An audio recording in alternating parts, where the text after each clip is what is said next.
బ్రహ్మస్వరూపులారా, ఆత్మబంధువులారా, 4 లక్షల జీవరాశులలో మానవ జన్మ అతి ఉత్తమమైనది అని శాస్త్రములు వచిస్తున్నాయి.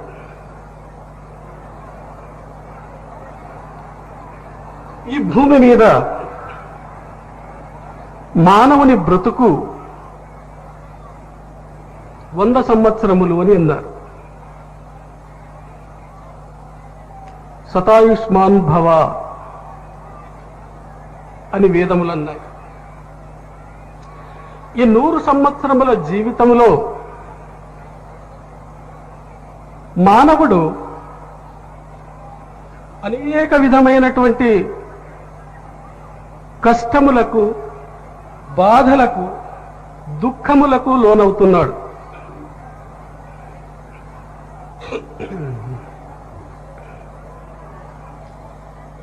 ఉదయం లేచినప్పటి నుంచి రాత్రి పండుకునేంత వరకు అనేక విధమైన సమస్యలతోనే జీవితం నడుపుతున్నాడు మానవుడు.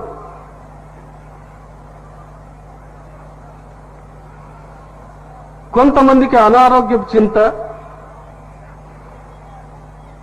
కొంతమందికి పెండ్లి చింత,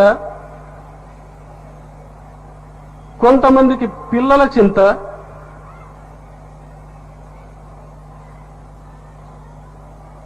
కొంతమందికి వ్యాపారం చింత, కొంతమందికి పంటల చింత. ఏదో ఒక బాధతో, ఏదో ఒక దుఃఖముతో మానవుడు జీవితాన్ని నడుపుతున్నాడు. ఇన్ని వేల మంది ఇక్కడ గుమిగూడినారు. చూస్తే అందరూ నవ్వుతున్నట్లే కనబడుతుంది. అయితే లోపల హృదయంలో తొంగి చూస్తే ప్రతి మనిషి ఏదో బాధతో సతమతమవుతున్నాడు, కుమిలిపోతున్నాడు. దాన్ని కప్పిపుచ్చుకునేదానికి ప్రయత్నం చేస్తున్నాడు.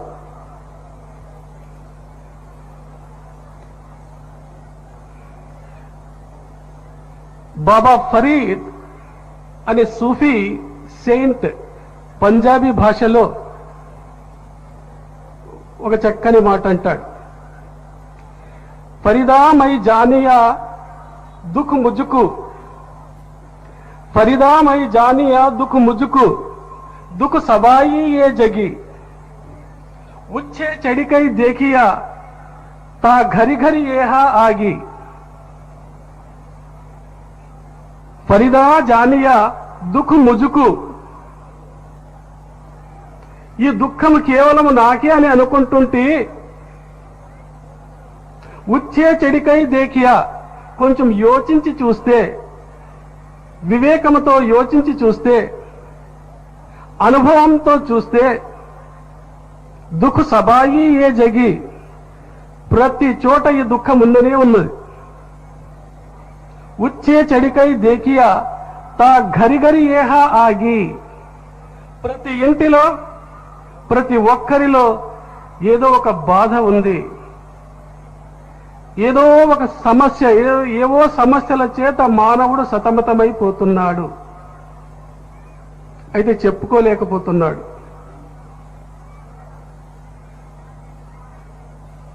ముగ్గురు స్నేహితులు ఒకసారి ఒక దేవస్థానం చూసేదానికి పోయినారు.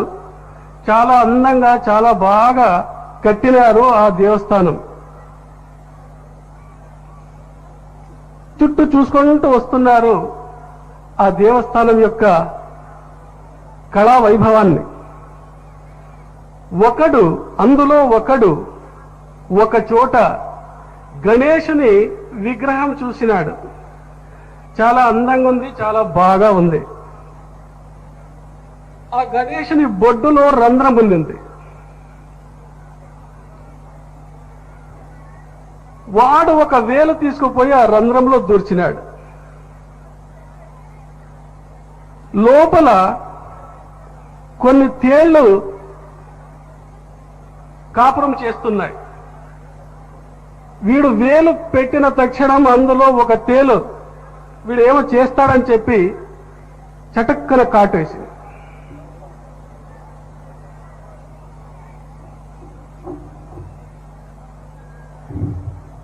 ఆ వేలు బయటికి తీసినాడు. నొప్పి ఎక్కువవుతోంది. ఆ వేలు నులుపుతూ నిలబడ్డాడు. ఏడుపు వస్తుంది, ఏడవలేడు. అంతలో రెండవ స్నేహితుడు వచ్చినాడు. ఏమిట్రా వేలు నులుపుకుంటున్నావు ఏమి అని అడుగుతాడు. అక్కడ బొడ్డు బొడ్డు అంటున్నాడు. ఏం బొడ్డులో ఏమి? బొడ్డులో వేలు దూర్చింటి అంటాడు. దూరిస్తే ఏమాయా? ఆనందం, పరమానందం, బ్రహ్మానందం అంటాడు. వీడు కూడా ఆశ పుడుతుంది. వీడు వేలు పెడతాడు.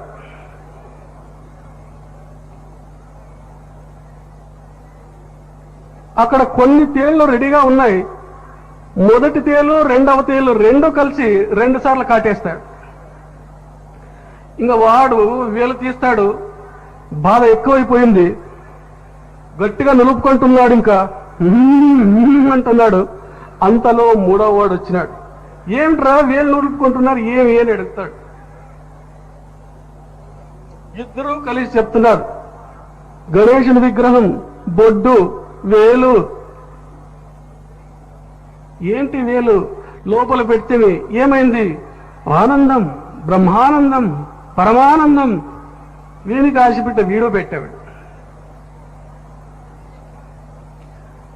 ఆ తేళ్లకు కూడా కోపం వచ్చింది.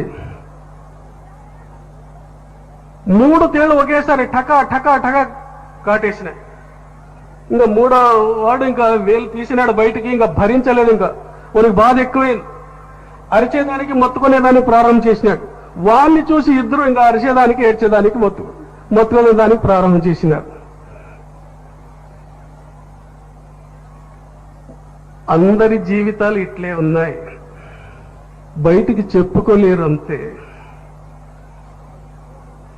ప్రతి ఒక్కని సంసారంలో, ప్రతి ఒక్కని ఇంటిలో దుఃఖం ఉన్నాయి. ఎందుకంటే ఈ ఫీల్డ్లో నాకు 20 సంవత్సరాల నుంచి చాలా అనుభవం ఉంది. ఎందుకంటే శిష్య భక్తాదులకు నేను 20 సంవత్సరాల నుంచి చాలా అందుబాటులో ఉండి వాళ్ళ కష్ట సుఖాలు వినేదానికి ప్రయత్నం చేసినాను. చిన్నవాళ్లకు చిన్న సమస్య ఉంటే పెద్దవాళ్లకు పెద్ద పెద్ద పెద్ద సమస్యలు ఉన్నాయి. ప్రతి మనిషి బాధపడుతూనే ఉన్నాడు. ఆ బాధల నుంచి నివృత్తి పొందేదానికి అహర్నిశలు ప్రయత్నం చేస్తూనే ఉన్నాడు.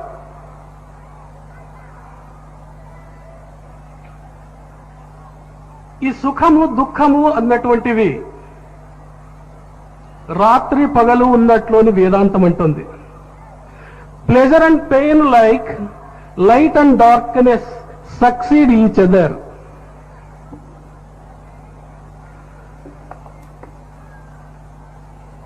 దుఃఖము ఆనందము రెండు చీకటి వెలుతురు మాదిరిగా వస్తూ పోతుంటాయి.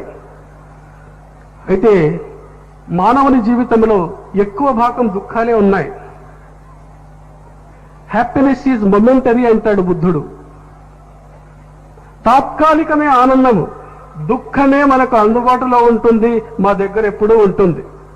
ఈ దుఃఖానికి కారణమేమి? ఎందుకు మానవులు ఇన్ని బాధలతో సతమతమవుతున్నారు అని అంటే వేదాంతం అంటుంది, మానవుడు సత్యమును మిథ్యగా, మిథ్యాన్ని సత్యముగా భావించడం వల్ల ఈ దుఃఖం వస్తూ ఉంది.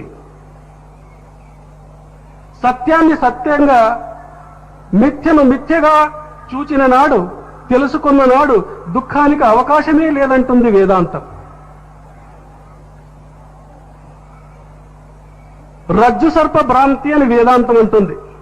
అక్కడ ఉండేది పగ్గమే, అయితే భ్రాంతి వల్ల దాన్ని పాము అని అనుకుంటున్నావు నీవు.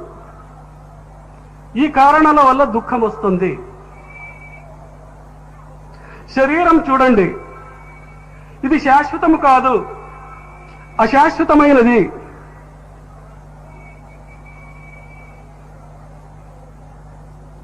మృత్యు ఎప్పుడూ దగ్గరే ఉంటుంది.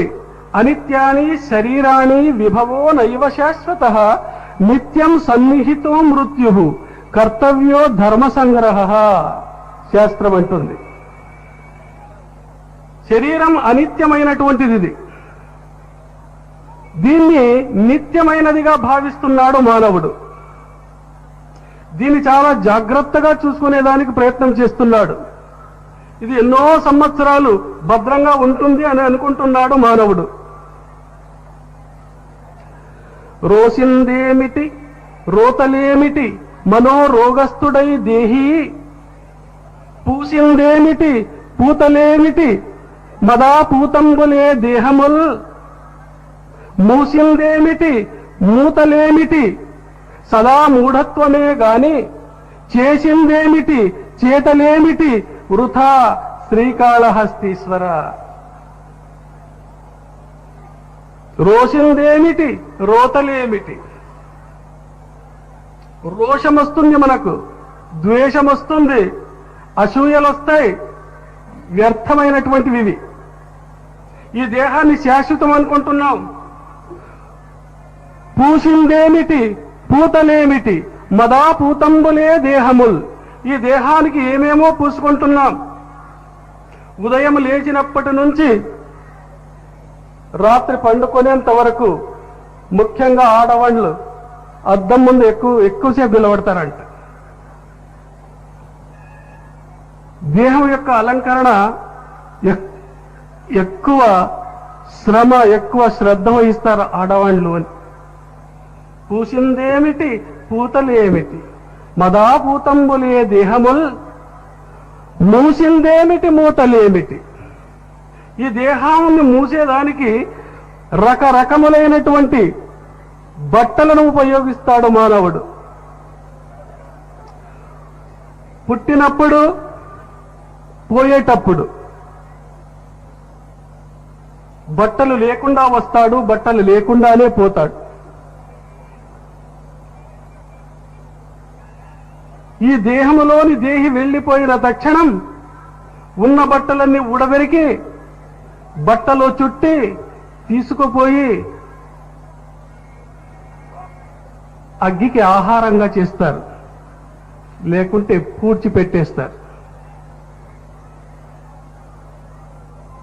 అటువంటి అశాశ్వతమైనటువంటి దేహం ఇది అంటుంది వేదాంతం. ఇది ఒక తోలుబొమ్మ. ఇది తాధిమి తకధిమి తోలుబొమ్మ, దీని తమాష చూడరమాయ్ బొమ్మ. తాధిమి తకధిమి తోలుబొమ్మ, దీని తమాష చూడరమాయ్ బొమ్మ.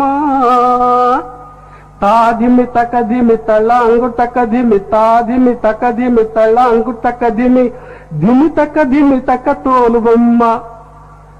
తాధిమి తకధిమి తోలుబొమ్మ, దీని తమాష చూడరమాయ్ బొమ్మ. తాధిమి తకధిమి తళాంగు తకధిమి ధిమి తకధిమి తక తోలుబొమ్మ. పంచభూతముల ఈ బొమ్మ, ప్రపంచం నిండెరమాయ్ బొమ్మ. వంచన లేక మంచి గురువుల పంచచేరదుర రాయమగునురా తోల్బొమ్మ. తాధిమి తకధిమి తోలుబొమ్మ, దీని తమాష చూడరమాయ్ బొమ్మ. తాధిమి తకధిమి తళాంగు తకధిమి ధిమి తకధిమి తక తోలుబొమ్మ. దశ ఇంద్రియముల ఈ బొమ్మ, దోషరహితులకు మేల్బొమ్మ. దశ ఇంద్రియముల ఈ బొమ్మ, దోషరహితులకు మేల్బొమ్మ. వాసిగాను ఇల దాస జనులకు, వాసిగాను ఇల దాస జనులకు ఈశమహేశుని గుడియమ్మ. తాధిమి తకధిమి తోలుబొమ్మ, దీని తమాష చూడరమాయ్ బొమ్మ. తాధిమి తకధిమి తళాంగు తకధిమి తాధిమి తకధిమి తళాంగు తకధిమి ధిమి తకధిమి తక తోలుబొమ్మ. ఇటువంటి తోలుబొమ్మ ఇది. పంచభూతములతో కూడినటువంటి బొమ్మ ఇది. శాశ్వతముగా ఉండనిది. బస్తిని విడిచిపెడితే అస్థిపురము చేరుకుంటుంది. అస్థి అంటే ఎముకలు, ఎముకలు ఉండే చోటు అంటే శ్మశానం. బస్తిని విడిచి అస్థిపురము చేర మాయమైటు. కాలుస్తారు, బూడిదైపోతుంది. పూడ్చిపెడతారు, మాయమైపోతుంది. ఇటువంటి అశాశ్వతమైనటువంటి జీవితాన్ని మానవుడు నడుపుతున్నాడు.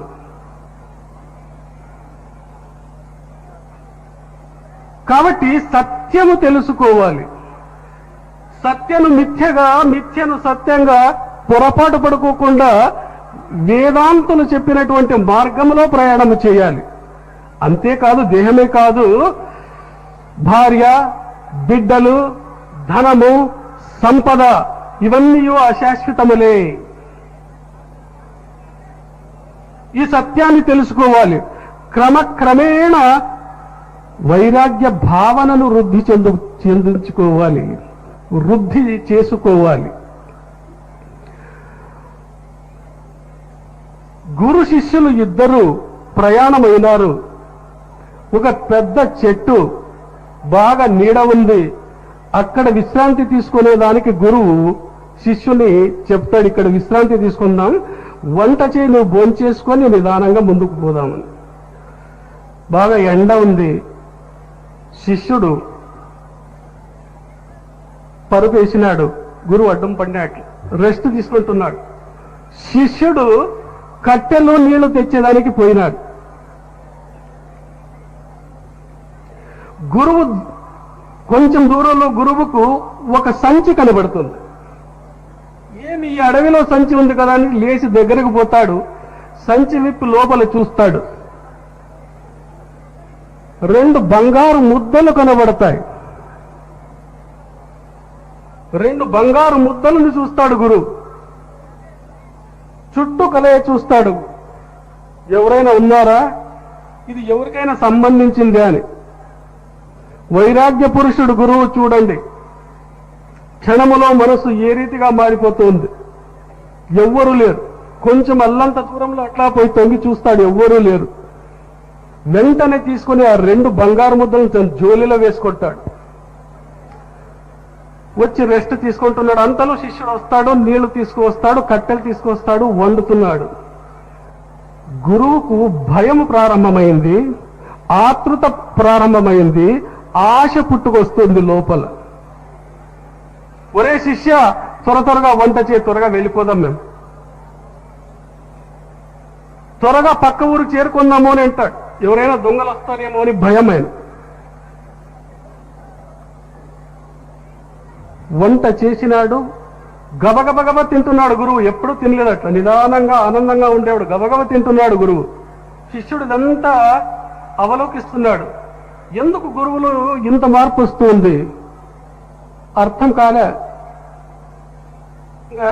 తర్వాత శిష్యుడు భోజనానికి కూర్చున్నాడు, ఆత్రపడుతున్నాడు గురువు. త్వరగా వంచే, త్వరగా వంచే, త్వరగా వంచే. మాటి మాటికి జోలిలో చేయి పెట్టుకుంటున్నాడు, అప్పప్పుడు చూసుకుంటున్నాడు. సరే, మూటముల్లే సర్దుకొని ప్రయాణమైనారు. సాయం సమయం వచ్చింది.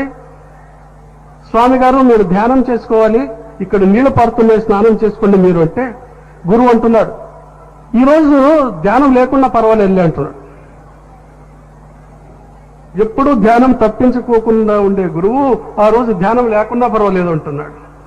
మనసంతా అక్కడ ఉంది ఆయన. లేదు స్వామి గారు, ధ్యానం చేసుకోండి అని చెప్పి బలవంతం మీద స్నానానికి దింపుతాడు. ఆ జోలికి పక్కన పెట్టి స్నానం చేస్తాడు. ఒక్క కన్ను జోలికి మీదే ఉంది.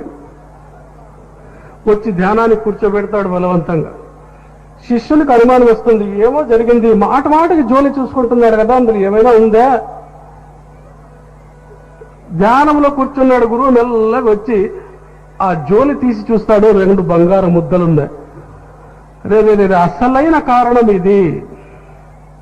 ఎంత వైరాగ్యమున్నా, ఎంత వివేకమున్నా, ఈ ఆశ అనేది ఎంత భ్రష్టు పట్టించింది నా గురువుకు అనుకుంటాడు శిష్యుడు. వెంటనే తీసుకుపోయి ఆ బంగారు ముద్దలు నీళ్లలో పారేస్తాడు. 2 గుండ్రాలు తీసుకువచ్చి దాంట్లో పెడతాడు.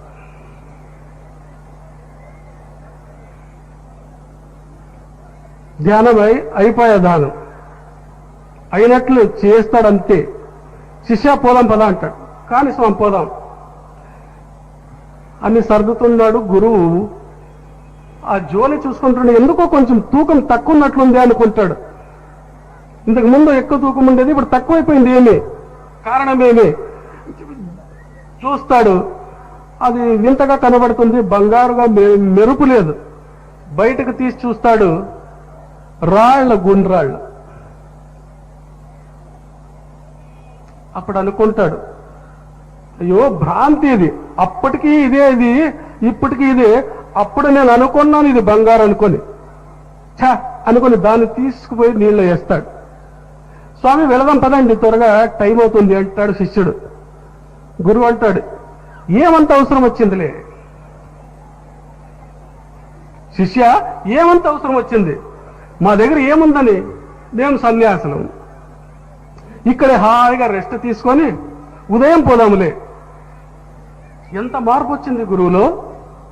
అది లేదు కాబట్టి, ఆ బంగారు ముద్దలు లేవు కాబట్టి. ఆ బంగారు ఉన్నంత వరకు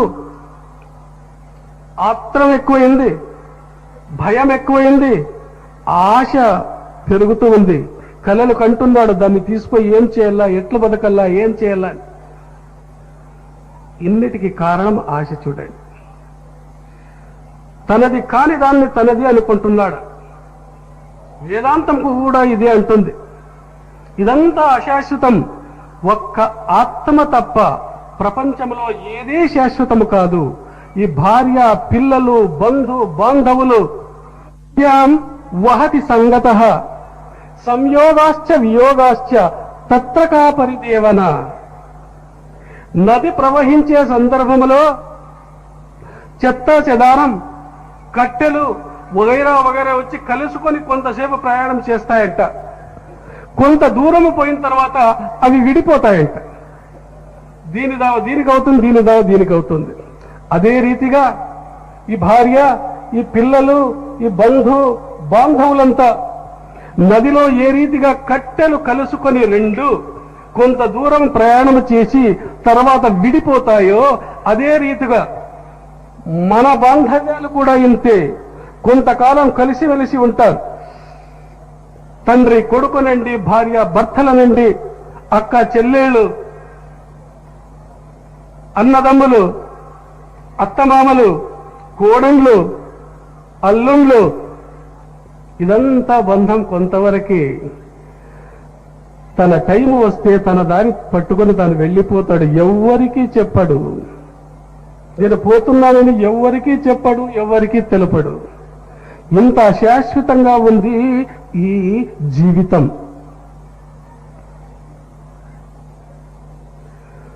చంచలం బగు జగతి లోపుల శాశ్వతం ఒకటేదిరా. చంచలం బగు జగతి లోపుల శాశ్వతం ఒకటేదిరా. కన్ను మూసి తెరచు లోపుల కలిమిలేములు పోవురా.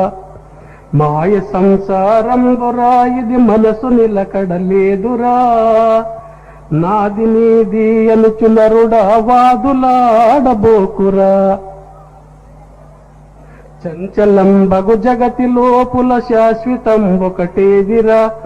కన్ను మూసి తెరచు లోపుల కలిమిలేములు మారురా.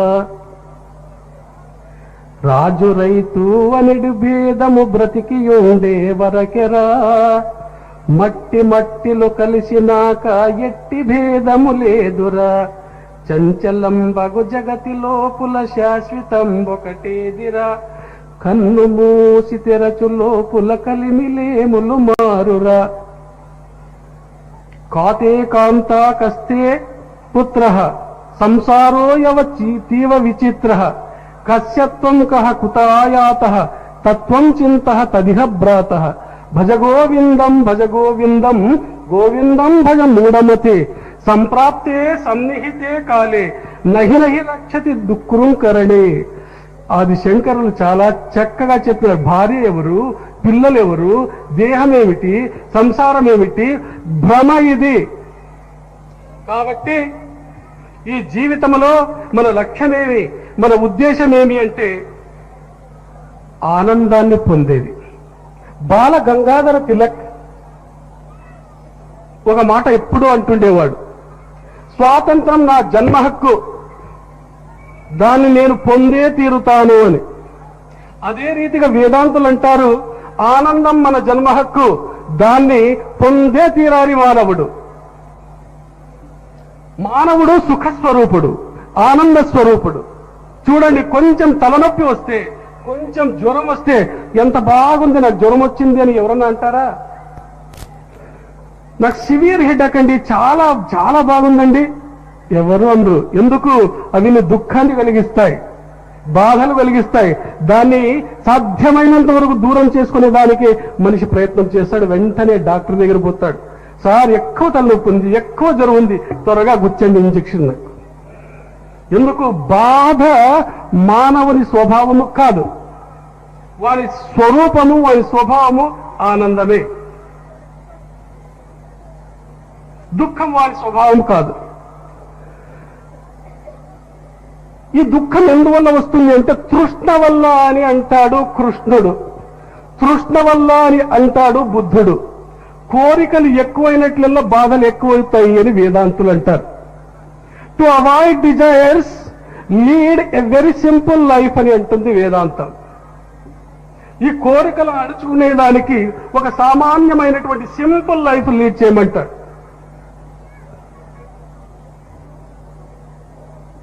It is not in having what you like, it is in liking what you have. ఈ సూత్రం చాలా చాలా అత్యంత ముఖ్యమైనటువంటిది అని అంటుంది. ఉన్న దానితో తృప్తి పొందు, లేని దాని కొరకు అర్రులు చాచవద్దు.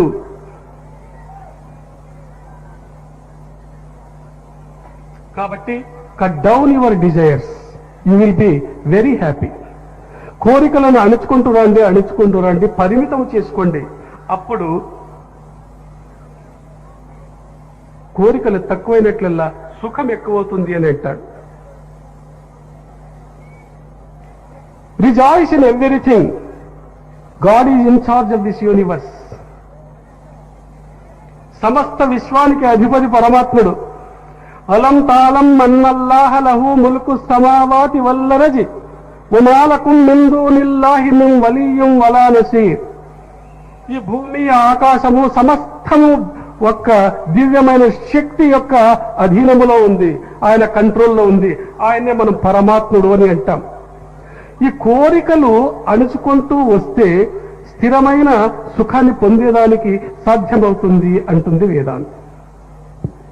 చూడండి, ఒకడు ఎప్పుడు ఆనందంగా ఉండేవాడు, సంతోషంగా ఉండేవాడు.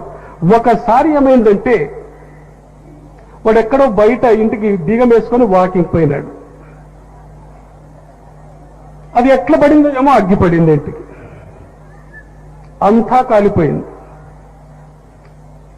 కొంతమంది వీళ్ళని అబ్జర్వ్ చేస్తున్నారు చాలా కాలం నుంచి. ప్రతి ఒక్క విషయంలో ఎప్పుడు ఆనందంగానే ఉంటాడు కదా, ఇప్పుడు తెలుస్తుంది వాని కథ అని. వెంటనే పరిగెత్తుకుని పోయినారు, ఎక్కడో ఊరవతలుంటే పట్టుకున్నారు ఆయన. అయ్యా, నీ ఇల్లు కాలిపోయింది. ఒక్క క్షణం ఆలోచన చేసినాడు. సరే అని వాళ్ళు వెంబడి వచ్చినాడు. ఇంటిలో అంతా చూసినాడు, అంతా బూడిద పాలైపోయింది, అంతా కాలిపోయింది. మిగతా వాళ్ళంతా వాడిని చూస్తున్నారు, బోరుమని ఏడుస్తాడేమో ఇప్పుడు అని.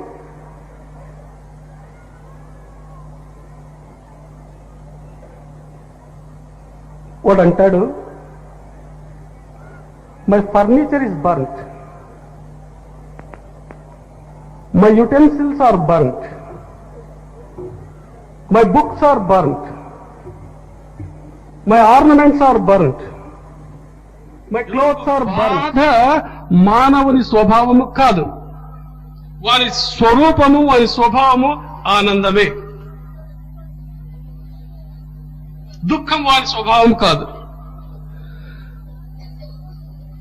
ఈ దుఃఖం ఎందువల్ల వస్తుంది అంటే తృష్ణ వల్ల అని అంటాడు కృష్ణుడు, తృష్ణ వల్ల అని అంటాడు బుద్ధుడు. కోరికలు ఎక్కువైనట్లల్లో బాధలు ఎక్కువవుతాయి అని వేదాంతులు అంటారు. To avoid desires lead a very simple life అని అంటుంది వేదాంతం. ఈ కోరికలు అణుచుకునేదానికి ఒక సామాన్యమైనటువంటి సింపుల్ లైఫ్ లీడ్ చేయమంటాడు.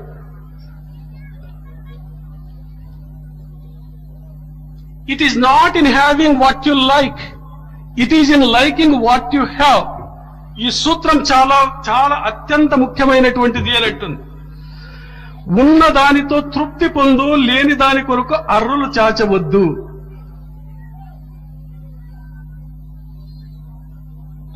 కాబట్టి cut down your desires, you will be very happy. కోరికలను అణుచుకుంటూ రండి, పరిమితం చేసుకోండి. అప్పుడు కోరికలు తక్కువైనట్లల్లా సుఖం ఎక్కువవుతుంది అని అంటాడు. Rejoice in everything, God is in charge of this universe.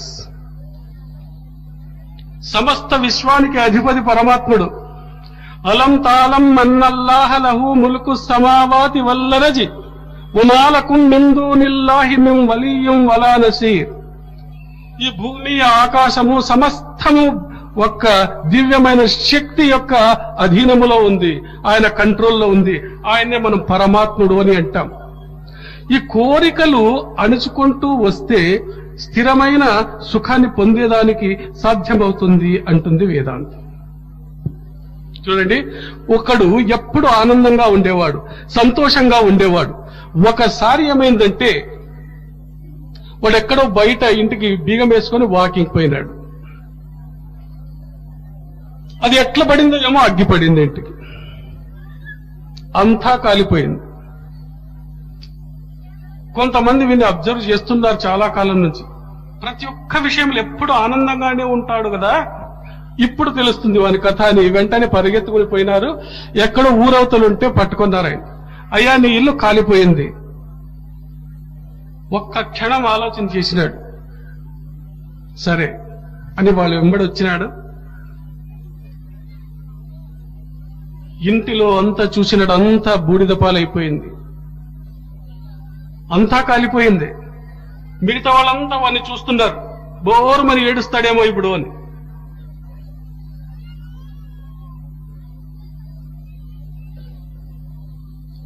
వాడు అంటాడు, my furniture is burnt, my utensils are burnt, my books are burnt, my ornaments are burnt, my clothes are burnt, but my fate is not burnt.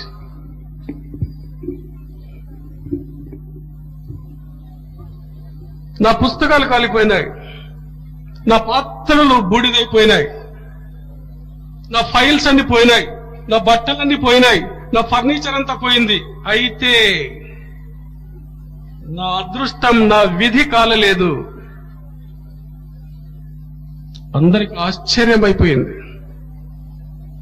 వాని యొక్క దృఢ విశ్వాసం ఏమంటే, వాడు ఎప్పుడు అంటుండేవాడు, దుఃఖమే సుఖమే మేరే భగవాన్, దుఃఖమే సుఖమే మేరే భగవాన్, తేరీ ఇచ్ఛా పూరత్ హో. దుఃఖములో కాని సుఖములో కాని, హే భగవాన్, ఓ పరమాత్మ, నీ ఇచ్చే నెరవేరుగాక. నా ఇచ్చ జరగకూడదు, జరుగుదు కూడా. ఇది కాలింది, నీ ఇచ్చ రీతిగా ఉంది కాబట్టి కాలింది. నేను బాధపడినా, ఈరోజు పోగొట్టుకున్నాను నేను, రేపు మరలా ఇవ్వచ్చు, నీవు మరలా ఇవ్వవచ్చు. ఇదే భగవద్గీత ఒత్తి ఒత్తి పలుకుతుంది. దుఃఖేషు అనుదిగ్న మనాహ, సుఖేషు విగత స్పృహ, వీతరాగ భయ క్రోధ, స్థితధీర్ మునిరుచ్యతే. దుఃఖం వస్తే కృంగిపోకుండా, సుఖం వస్తే పొంగిపోకుండా, దుఃఖేషు అనుదిగ్న మనాహ, సుఖేషు విగత స్పృహ, వీతరాగ భయ క్రోధ. రాగము, భయము, క్రోధము జయించిన వాడు ఎవడైతే ఉన్నాడో వాడే ముని, వాడే స్థితప్రజ్ఞుడు, వాడే యోగి, వాడే మహాత్ముడు. దీన్ని మనము అలవాటు చేసుకోవాలి, దీన్ని సాధించాలి. దీన్ని సాధించాలంటే కోరికలు, డిజైర్స్ తగ్గించుకోవాలి.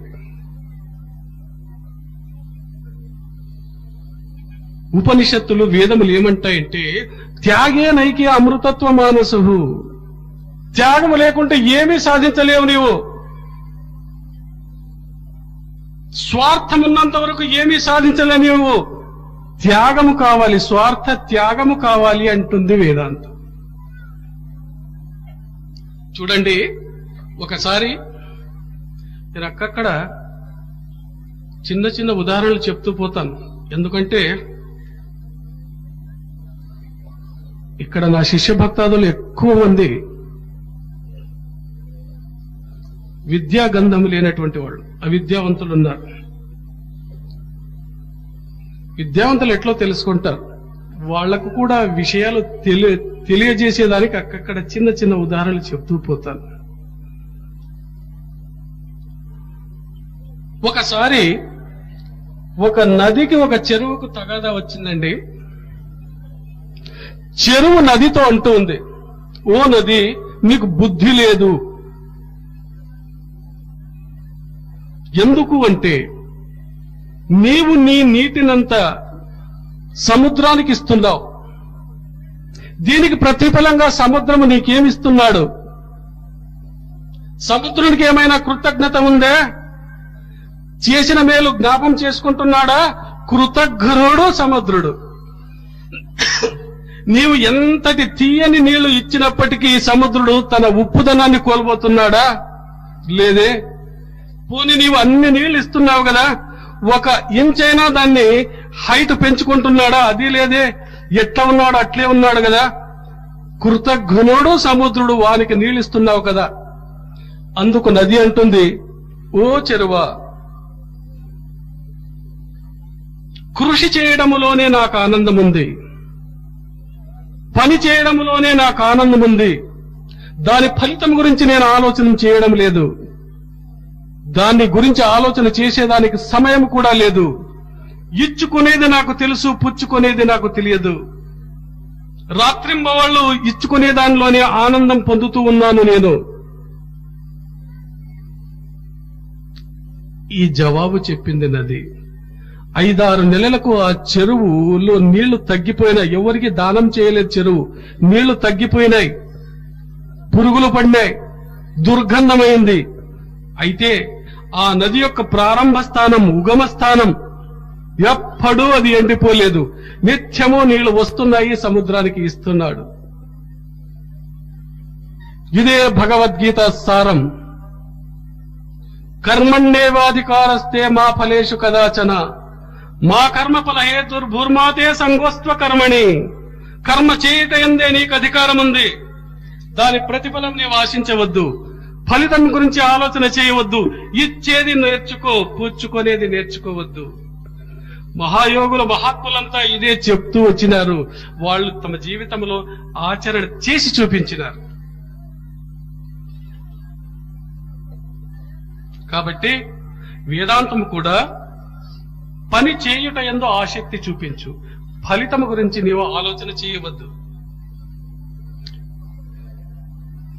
జీసస్ క్రైస్ట్ మామూలుగా ఉన్నప్పుడు ఎవరూ గుర్తించలేడండి ఆయన. స్వార్థాన్ని త్యాగము చేసి శిలువ పైన తన ప్రాణాన్ని త్యాగము చేసిన నాడు ప్రపంచమే అతన్ని పూజించేదానికి ప్రయత్నం చేసింది, శ్లాఘించింది, కొనియాడింది, దైవాంశ సంభూతుడనింది, దేవదేవుడని శ్లాఘిస్తూ వచ్చింది. మనము చేస్తూ పోవాలి, ఇస్తూ పోవాలి, ఇస్తూ పోవాలి. ఎప్పుడో ఒక్కప్పుడు జీవితములో అద్భుతమైనటువంటి పరిణామం కలుగుతుంది. పువ్వు వికసించాలి అంతే, తుమ్మెదలు వెదుక్కుంటూ వస్తాయి పువ్వు దగ్గరకు. దీపం వెలగాలి అంతే, పురుగులు వాటంతటా వచ్చి చేరుకుంటాయి చుట్టూ. నీళ్లు పారాలి, ఎక్కడి నుంచో వచ్చి జనులు త్రాగుతారు. అందువల్ల స్వార్థాన్ని త్యాగము చేసి మానవ సేవకు అంకితమైన మహానుభావాన్ని జగత్తు మరిచిపోదు, యుగ యుగాల వరకు జ్ఞాపం పెట్టుకుంటుంది. షిరిడి సాయిబాబా ఒక మామూలు ఫకీరు. ఆయన షిరిడిలో నేను ఉంటానంటే స్థలం కూడా ఇచ్చేదానికి నిరాకరించారు ఆనాటి మూర్ఖులు, అవివేకులు. ఎందుకు? మహాత్ముని యొక్క ఘనత, గౌరవములు గుర్తించలేదు. సామాన్య ఫకీరు అనుకున్నారు. సామాన్యమైనటువంటి జీవితాన్ని నడిపినాడు. అయితే లోపల అద్భుతమైనటువంటి ఆత్మశక్తి ఉంది ఆయనకు. ఆ బీద వాళ్లలో ఆ విద్యా గంధం తెలియని వాళ్లలో కలిసి మెలిసి ఆనందంగా బ్రతికినాడు. తన దివ్యమైన తపో శక్తిని నిక్షిప్తం చేసినాడు. ఆయన ఉన్నంత వరకు ఆయన గుర్తించిన వాళ్ళు చాలా తక్కువ. ఆ ఊర్లోనే ఎంతో మంది తిట్టేవాళ్ళు, విమర్శించేవాళ్ళు, హేళన చేసేవాళ్ళు. ఈ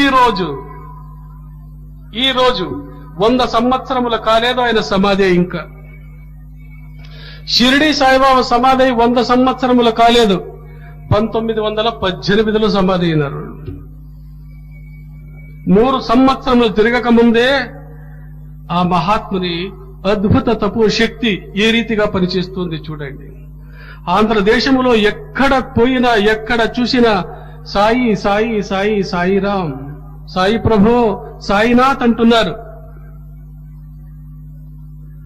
ఎలా వచ్చింది? ఒక మామూలు ఫకీరు కదా.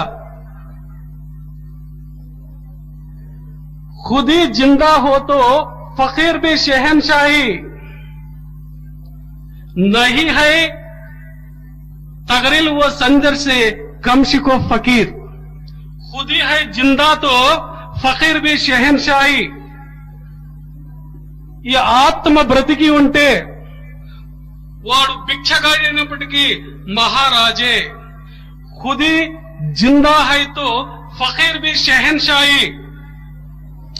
ఆ ఆత్మ చచ్చిపోతే, ఆ ఆత్మ ప్రకాశము లేకపోతే, ఆ జ్యోతి లేకపోతే వాడు చక్రవర్తి అయినప్పటికీ భిక్షగానితో సమానము అని సూఫీ సెయింట్లు అన్నారు.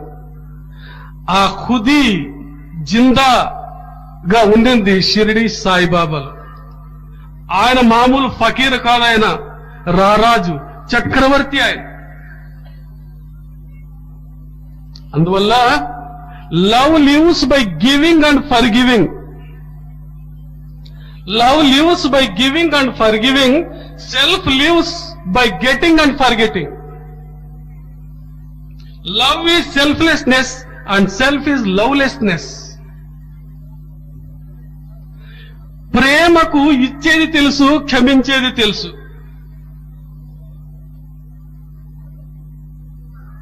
స్వార్థానికి పుచ్చుకునేది తెలుసు, మర్చిపోయేది తెలుసు. Love lives by giving and forgiving. Self lives by getting and forgetting. Love is selflessness. Self is lovelessness.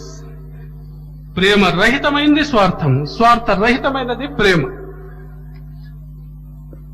అందువల్ల స్వార్థ రహితమైనటువంటి జీవితాన్ని నడపాలి. ఈ ఆధ్యాత్మిక క్షేత్రంలో చూడండి, ఏ మహానుభావనన్నా తీసుకోండి, సామాన్యంగా జీవితం నడిపినటువంటి వాళ్లే. జీసస్ క్రైస్ట్ సామాన్య ప్రజల మధ్యలో ఉండేవాడు. ఈరోజు ప్రపంచంలో అత్యధిక జనులు ఆయన పూజిస్తున్నారు. మహమ్మద్ ప్రవక్త బట్టలమ్ముకుని జీవించేవాడు మొదటవాడు.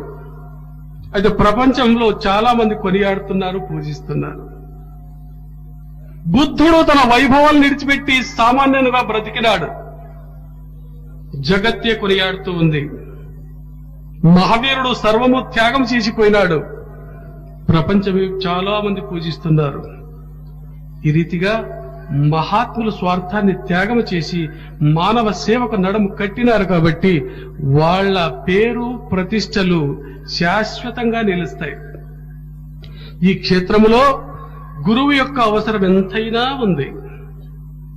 కొంతమంది ఈ కాలంలో అబ్బే గురువు యొక్క అవసరం ఏమి లేదు, కొన్ని పుస్తకాలు మేము చదువుకునేస్తే చాలు, మాకు వేదాంతం అంతా వచ్చేస్తుంది, జ్ఞానం వచ్చేస్తుంది అని అంటారు.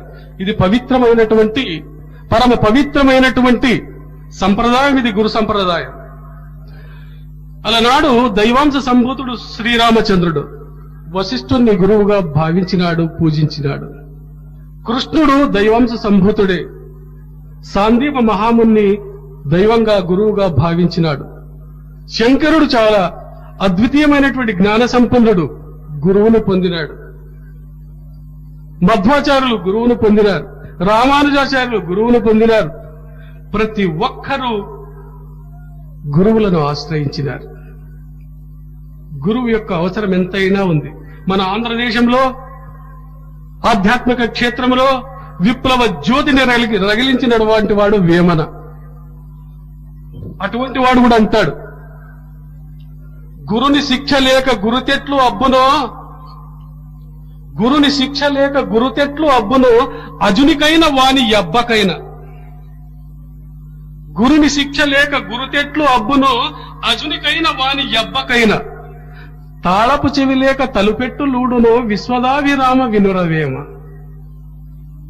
ఏమో పుస్తకాలు చదువుకుంటారంట, కండ్లు మూసుకుంటారంట, అంతా వచ్చేస్తుందంట. ఒకవేళ అట్లా వస్తే వాని మనోవైకల్యము పిచ్చి భ్రమలనుకోవాలి. ఉత్తర దేశంలో ఈ క్షేత్రంలో మహాయోగిగా రాణించిన వాడు కబీర్ దాస్. ఆయన కూడా అంటాడు, గురువు లేకుంటే ఏమీ సాధించలేవు నీవు. కబీరా హమ్ గురు రసు పియా బాకీ రహీ నచాక్, పాకా కలసు కుమారుక బహురిల చెడిసి చాక్. అయ్యా, నేను గురు ఉపదేశము అనే రసం త్రాగేసినాను. గురు రసపియ బాకీ రహీ నచాక్. వేరే రసంతో నాకు అవసరం లేదు. ఇది రోమ రోమాల్లో హృదయంలో నిండుకుపోయింది. ఇది కాలిన కుండను కుమ్మరివాడు చక్రం మీద ఎక్కించలేడు, అదే రీతిగా ఇది కాలిపోయింది. ఇది జనన మరణముల చక్రం నుంచి దూరం వెళ్ళిపోయింది. ఇది మళ్ళా పుట్టడు ఈ కబీర్ అంటాడు. ఇంత శక్తి ఎలా వచ్చింది అంటే గురువు ఇచ్చినటువంటి మహత్తరమైన మంత్రం అంటాడు కబీర్. దాన్నే వేమనంటాడు, మాటలాడకున్న మంత్రంబు రాదు, మంత్రంబు రాకున్న మనసు నిలువదు, మనసు నిలుపకున్న మరిముక్తి లేదయా, విశ్వదాభిరామ వినురవేమ. ఇంకా ఘాటు అంటాడు కబీర్ దాస్, నామ బినా బేకామ హై 56 కోటి బిలాస్, నామ బినా బేకామ హై 56 కోటి బిలాస్, కా ఇంద్రాసను బయటివో కా వైకుంఠ నివాస్. గురు యొక్క మంత్రం లేకుంటే 56 కోట్ల వైభవములు నిష్ప్రయోజనం అంటాడు. నామ బినా బేకామ హై 56 కోటి విలాస్. ఈ వైభవాలంతా వేస్ట్, పనికిరావు. ఆ ఇంద్రాసనం తీసుకుని ఏం చేస్తావు, ఆ స్వర్గం తీసుకుని ఏం చేస్తావు, నామానికి ఏది సమానం రాదు. కాబట్టి గురువు ఇచ్చినటువంటి మంత్రం, నామం అత్యంత అవసరము. ఈ క్షేత్రములో భగవంతునకు, శివునకు, జీవునకు మధ్య వారిదిగా గురువు ఉంటాడు. వారి అవసరం ఎంతైనా ఉంటుంది. వారిని ఏ పేరుతో అయినా పిలుచుకోండి మీరు. గైడ్ అనండి, ప్రిసెప్టర్ అనండి, మాస్టర్ అనండి, ఆత్మబంధువు అనండి, గురువు అనండి, స్నేహితుడు అనండి, ఏమైనా పిలుచుకోండి. అయితే వాని గైడెన్స్ లేకుండా, మార్గదర్శకత్వం లేకుండా ఈ క్షేత్రంలో రాణించేదానికి సాధ్యమే లేదు, సాధ్యం కాదు కూడా. చూడండి, మీరు ఎన్నో ఉత్తరాలు రాస్తారు, కవర్లో పెడతారు, పోస్ట్ బాక్స్ లో వేస్తారు. దానికి ప్రాణం రావాలి, దానికి విలువ రావాలి అంటే అది అట్లే తీసుకువేస్తే దానికి విలువ రాదండి. పోస్ట్ మ్యాన్ చించి పారేస్తాడు. దానికి సంబంధించినటువంటి స్టాంప్ అంటిస్తేనే దానికి ప్రాణం వస్తుంది. ఆ స్టాంపును చూసిన తక్షణం పోస్ట్ మ్యాన్ ఏం చేస్తాడు, పోస్ట్ ఆఫీసులో ఆమోద ముద్ర వేస్తాడు. నీవు అనుకున్న చోటుగా యథేచ్ఛగా ఇది సాగిపోతుంది, ఏం పర్వాలేదు అంటాడు, గ్రీన్ సిగ్నల్ ఇచ్చేస్తాడు. ఆధ్యాత్మిక క్షేత్రంలో అంతే. మనం ఎన్ని పూజలు చేసినా, పునస్కారాలు చేసినా, దేవస్థానాలు తిరిగినా, తీర్థయాత్రలకు పోయినా ఏమీ ప్రయోజనం లేదు.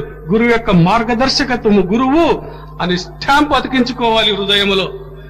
అప్పుడు పరమాత్ముడు అనే పోస్ట్ మ్యాన్ దానికి ఆమోదం ముద్ర వేస్తాడు, నేను ఒప్పుకున్నానని. అప్పుడు చలామణి అవుతుంది. యథేచ్ఛగా ఆధ్యాత్మిక మార్గంలో, ఆ సామ్రాజ్యంలో మీ యొక్క లక్ష్యాన్ని, ధ్యేయాన్ని చాలా సులభంగా సాధించుకోవచ్చు. అందువల్ల మనకి ఏ పేరుతో అయినా పిలుచుకోండి, మాస్టర్ అనండి, గైడ్ అనండి, ప్రిసెప్టర్ అనండి, వాని అవసరం ఎంతైనా ఉంది. ఎందుకు? ఇది పవిత్రమైనటువంటి సంప్రదాయం. ఇది అనాది కాలం నుంచి వస్తూ ఉంది.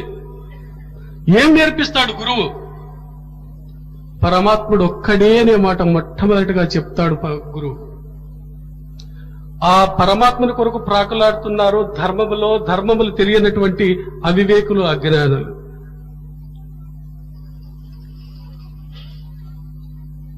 గులాబీ, దాన్ని ఒక్కొక్కరు ఒక్కొక్క పేరుతో పిలుస్తారండి. రోజా అని పిలుస్తారు, దానికి రాజగంధ అని కూడా పిలుస్తారు. పుష్పరాజా అని కూడా పిలుస్తారు, రోజ్ ఫ్లవర్ అని కూడా పిలుస్తారు.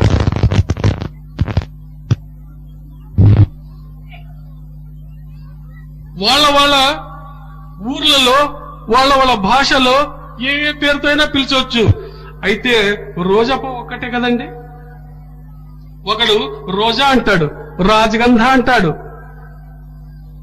పుష్పరాజా అంటాడు, ఇంకొకడు రోజ్ ఫ్లవర్ అంటాడు, ఇంకొకడు గులాబీ అంటాడు. అదే రీతిగా ముస్లింలు అల్లా అన్నా, హిందువులు పరమాత్ముడన్నా, రాముడన్నా, శివుడన్నా, యూదులు యెహోవా అన్నా, క్రైస్తవులు గాడ్ అన్నా, జొరాస్ట్రియన్లు అహురమజ్దా అన్నా, దేవుడొక్కడే. ಒಬ್ಬನಲ್ಲದೆ ಜಗಕ್ಕೆ ಇಬ್ಬರುಂಟೆ ಮತ್ತೆ, ಒಬ್ಬನಲ್ಲದೆ ಜಗಕ್ಕೆ ಇಬ್ಬರುಂಟೆ ಮತ್ತೆ, ಒಬ್ಬ ಸರ್ವಜ್ಞಕರ್ತ ಈ ಜಗಕ್ಕೆಲ್ಲ ಒಬ್ಬನೇ దైవ సర్వజ్ఞ. ముసల్మాన్లకు ఒక దేవుడంట, హిందువులకు ఒక దేవుడంట, క్రైస్తవులకు దేవుడంట. ఇదంతా భేదాలు సృష్టించేది మత ప్రవక్తలు కాదు, మధ్యలో దూరుకున్నటువంటి రిలీజియస్ బ్రోకర్స్, ధర్మపు దల్లాలీలు అని పిలుస్తారు కదా, వాళ్ళ నుంచి ధర్మం చెడిపోతా ఉంది. మా దేవుడు మీ దేవుడు అని అనుకుంటున్నారు. అందరికీ ఉండే దేవుడు ఒక్కడే. ఎవ్వని చే జనించు జగమెవ్వని లోపల నుండు లీనమై, ఎవ్వని ఎందుడెందు పరమేశ్వరుడు ఎవ్వడు, మూల కారణం ఎవ్వడు, అనాది మధ్యలయుడు ఎవ్వడు, సర్వము తానే అయిన వాడెవ్వడు, వానిన్ ఈశ్వరం ఆత్మభవం శరణంబ వేడెదన్. ఒక్కడే పరమాత్మ. खल्ला है जहां है रब्बे अकबर तू है, खल्ला है जहां है रब्बे अकबर तू है, सत्तार है रज्जाक है दावर तू है, हैरान हूं क्या करूं सिफत मेरी, जो हमदो सना है उससे बरतर तू है. खल्ला है जहां है रब्बे अकबर तू है. పోషించేవాడు నీవే, పుట్టించేవాడు నీవే, చంపేవాడు నీవే, నొసట రాసేవాడు నీవే, నవ్వించేవాడు నీవే, కవ్వించేవాడు నీవే, ఏడ్పించేవాడు నీవే. మేము ఎన్ని స్తోత్రము చేసినా, ఎంత పొగిడినా దానికి మించి ఉన్నావు నీవు. జో హమ్దో సనా హై ఉస్సే బర్తర్ తూ హై. ఇక్కడ ముసల్మాను పిలిచిన దేవుడు, అక్కడ హిందువు పిలిచిన దేవుడు అంతా ఒక్కటే. ఈ భావము రావాలి. ఇందుకొరకే మానవుడు కలహిస్తున్నాడు. ఆ దేవుని ఎలా ఆరాధించాలి, మనం ఎలా పూజించాలి? మెకానికల్ గా పూజ చేస్తున్నారు మీరు. భావ సంపద కావాలి. భావ సంపద ఉన్న హరుడు హృదయంలోనే వస్తాడు, హృదయంలోనే ప్రకాశం చూపిస్తాడు. ఆ భావ సంపద 195 మందికి లేదు. ఎలా పూజించాలి వాన్ని? ఎలా భావించాలి ఆ పరమాత్మని? ఇలా పూజించాలి. రక్షించే రక్షకుడా, పాలించే పరిపాలకుడా, కరుణించే కరుణామయుడా. రక్షించే రక్షకుడా, పాలించే పరిపాలకుడా, కరుణించే కరుణామయుడా. నీవే ఒక యజ్ఞమైతే నేనొక సమిధనవుదు, నీవే సూర్యుడైతే నేనొక కిరణమవుదు, నీవే ఒక పర్వతమైతే నేనొక రాయినవుదు, నీవే అడవి అయితే నేనొక చెట్టునవుదు, నీవే ఎడారి అయితే నేనొక ఇసుక రేణువవుదు, నీవే సముద్రమైతే నేనొక బిందువవుదు, నీవే ద్రవ్యరాశి అయితే నేనొక అణువవుదు, నీవే ప్రపంచమైతే నేనొక ప్రాణినవుదు. ఈ విధంబున ఎల్లప్పుడూ నీతో ఉండేదా, నీలోనే లీనమగుదా, మయ్యదా పరమానందము పొందేదను. పూజ చేసేది కాదు, భావముతో కూడినటువంటి పూజ చేస్తే దేవుడు కరుణిస్తాడు. జీసస్ క్రైస్ట్ అన్నాడు, happy are those who are pure in heart because they will see God. కేవలం క్రిస్టియన్స్ అని లేదు, ఎవరైనా కానీ happy are those who are pure in heart, హృదయ శుద్ధి గలవారు ధన్యులు, ఎందుకంటే వాళ్ళు దేవుని చూసేదారు. హృదయ శుద్ధి గల క్రైస్తవులు ధన్యులు అనలేదు, హృదయ శుద్ధి గల ముసల్మానులు ధన్యులు అని ఖురాన్లో చెప్పలేదు, హృదయ శుద్ధి గల హైందవులు ధన్యులు అనలేదు.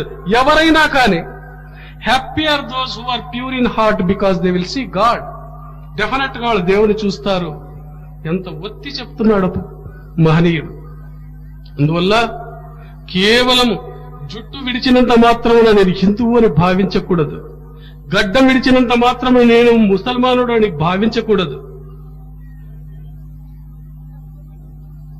నిజమైనటువంటి హిందువుగా, నిజమైనటువంటి ముసల్మానుగా రూపుదిద్దుకోవాలి మనం మన జీవితాలు. అప్పుడే సమాజం బాగుపడుతుంది. ముసల్మానులు నియత్తు చేస్తారు, విశ్వాసము చూపిస్తారు, దానికి ఒక ప్రొసీజర్ ఉంది. ఏమని అంటారు వాళ్ళు?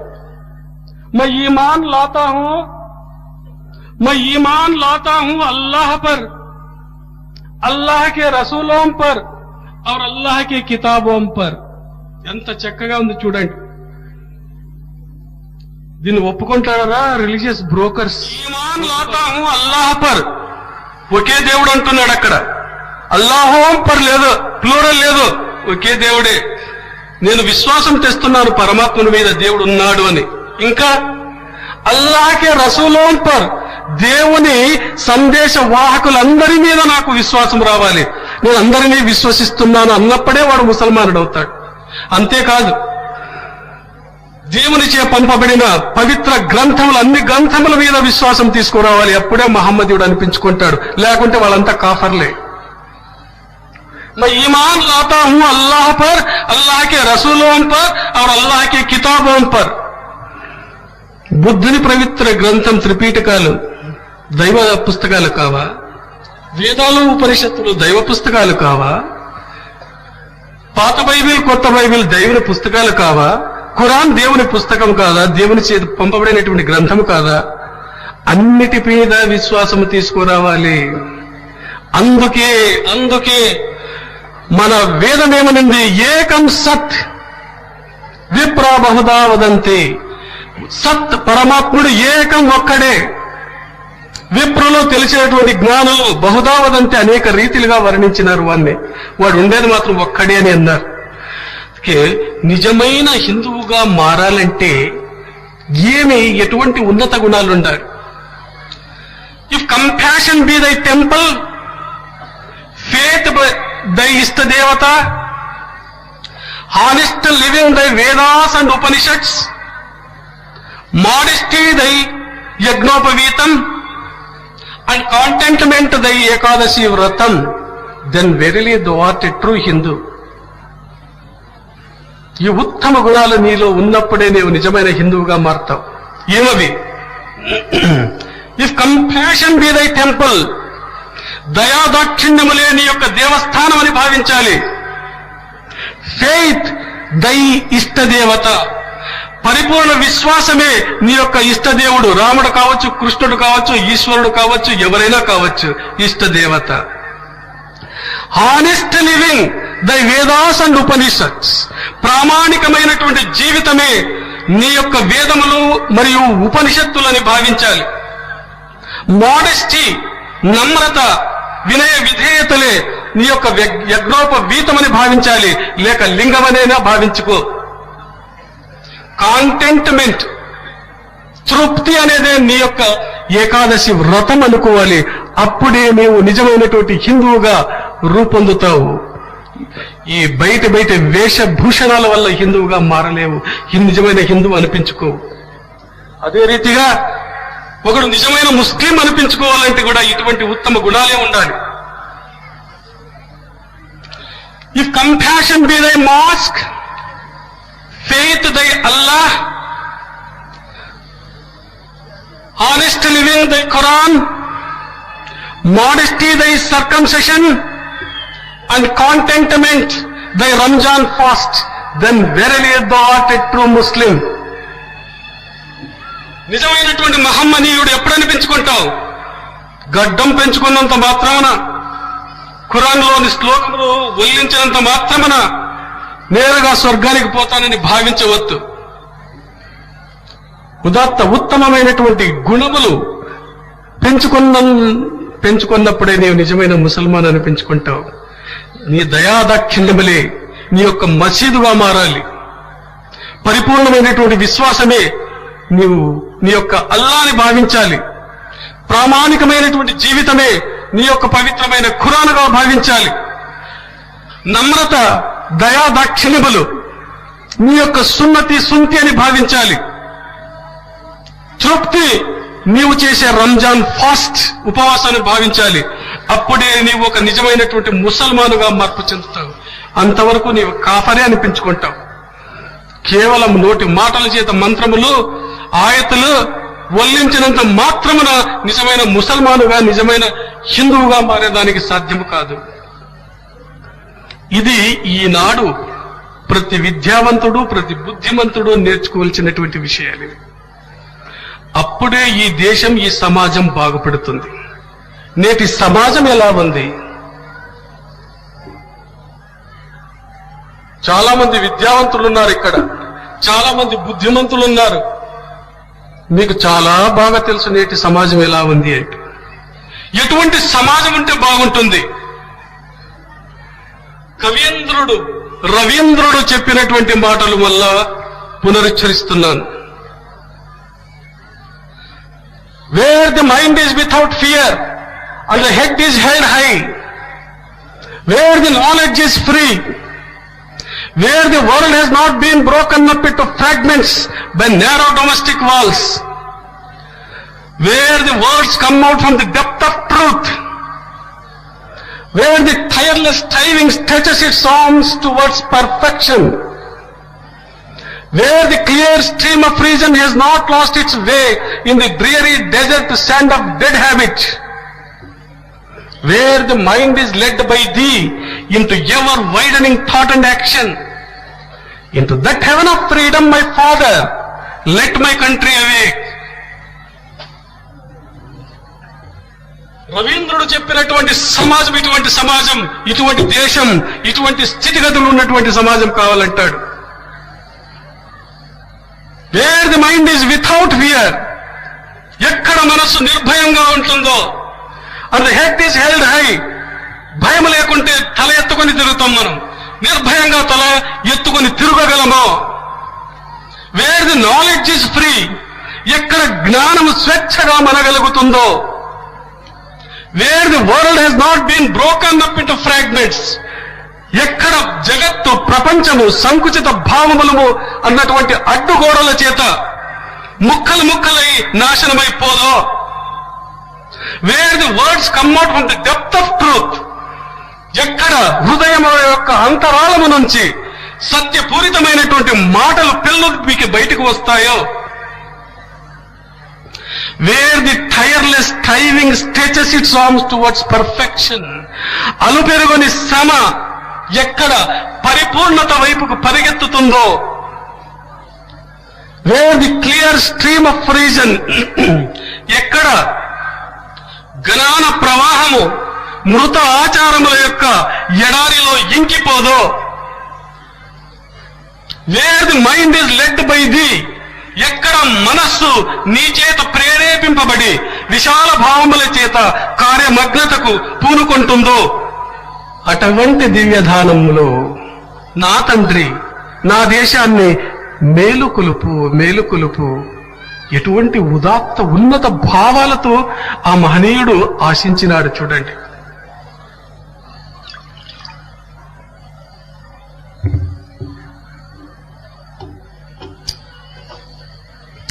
అయితే నేటి సమాజం ఈ రీతిగా ఉందే. సమాజంలో బుద్ధుడు పిలిచే మారడు, హైందవులు పిలిచే మాయ, క్రైస్తవులు పిలిచే శతాన్, ముసల్మానులు పిలిచే శైతాన్ అనే అన్యాయ దేవత, న్యాయ దేవత యొక్క గొంతు పిసిగి అజ్ఞానము, అన్యాయము, అధర్మము, అత్యాచారము, హింస, లంచగొండితనము అనే మారు పేర్లతో సమాజంలో వీర విహారం చేస్తున్న రోజులు ఈ దేశంలో చూస్తున్నాం. ఈ దేశం యొక్క ప్రగతి సాధ్యమా? ఈ దేశంలో ఎక్కువ మంది విద్య నేర్చినటువంటి వాళ్ళు, బుద్ధివంతులే తప్పుడు పనులు ఎక్కువ చేస్తున్నారు. ఎందుకంటే విద్య ఎక్కువైనందువల్ల మోసం ఎట్లు చేసేదానికి మార్గాలు వాళ్ళే చాలా వెతుక్కుంటారు, అన్యాయం చేసేదానికి మార్గాలు చాలా వెతుక్కుంటారు. ద్రోహపు చింతలు వాళ్ళలో ఎక్కువైపోతున్నాయంట. ఇది ఒక రకంగా నిజం అనిపిస్తుంది. ఒక 2 సంఘటనలు నా జీవితంలో జరిగింది మీ ముందు పెడతాను. ఒకసారి నేను బస్టాండ్లో బస్సు కోసం కాచుకొని నిలబడ్డాను. బస్సు రాలేదు, వెయిట్ చేస్తున్నాను. ఒక మూలలో ఒక ముసలమ్మ వేరుశనగ అమ్ముతూ ఉంది, గంపలో వేసుకొని. చెనిక్కాయలు అంటారు ఇక్కడ, వేరుశనగ కూడా అంటారు, ఇంకా మీ పక్క పల్లీలు ఏమో అంటారు, గ్రౌండ్ నట్. నాకు కొంచెం ఎక్కువ ఇష్టం వాటిపైన. అప్పుడుండేది, ఇప్పుడు తగ్గింది. మెల్లగా పోయి ఆ ముస్లాంకి ఒక పావలా ఇచ్చినాను. అవి పల్లీలు వేయను. ఇంకా 5-6 మంది గుమిగుండారు, వాళ్ళు కొంటున్నారు, నేను కొంటున్నాను. ఆమె ఒక కొలత బద్ద తీసుకొనింది, నాకు వేసింది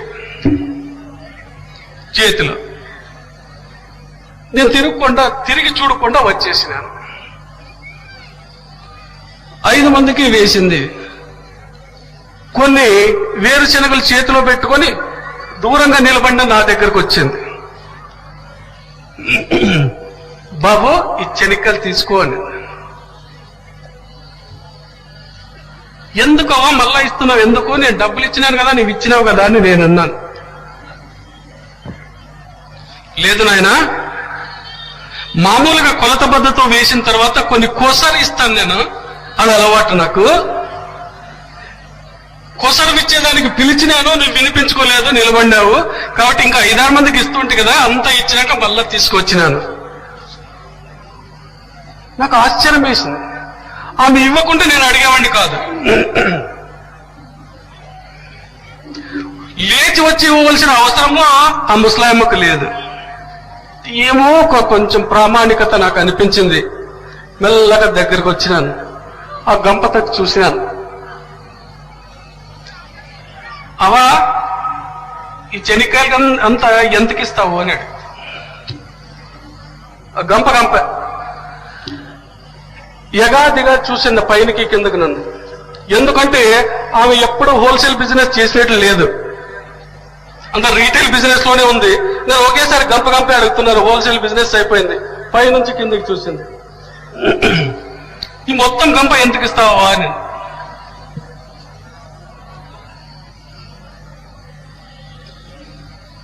కొంత ఆలోచన చేసి చూసి 12 రూపాయలు ఇస్తే ఇస్తాను.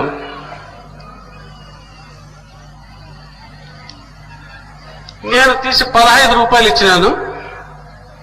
అదంతా నా బ్యాగ్లో వేసేసింది. ఆ చిల్లర 3 రూపాయలు ఇచ్చేదానికి వచ్చింది. ఎందుకో ఆమె ప్రామాణికత చూసి చాలా సంతోషమైంది. అవా, వద్దులే, నువ్వు ఉంచుకో అన్నా. నాయనా, ఎక్కడైనా సాధ్యమా? నేను ఈ రీతిగా నీ దగ్గర 3 రూపాయలు తీసుకుంటే పరమాత్ముడు మెచ్చుకుంటాడా నన్ను?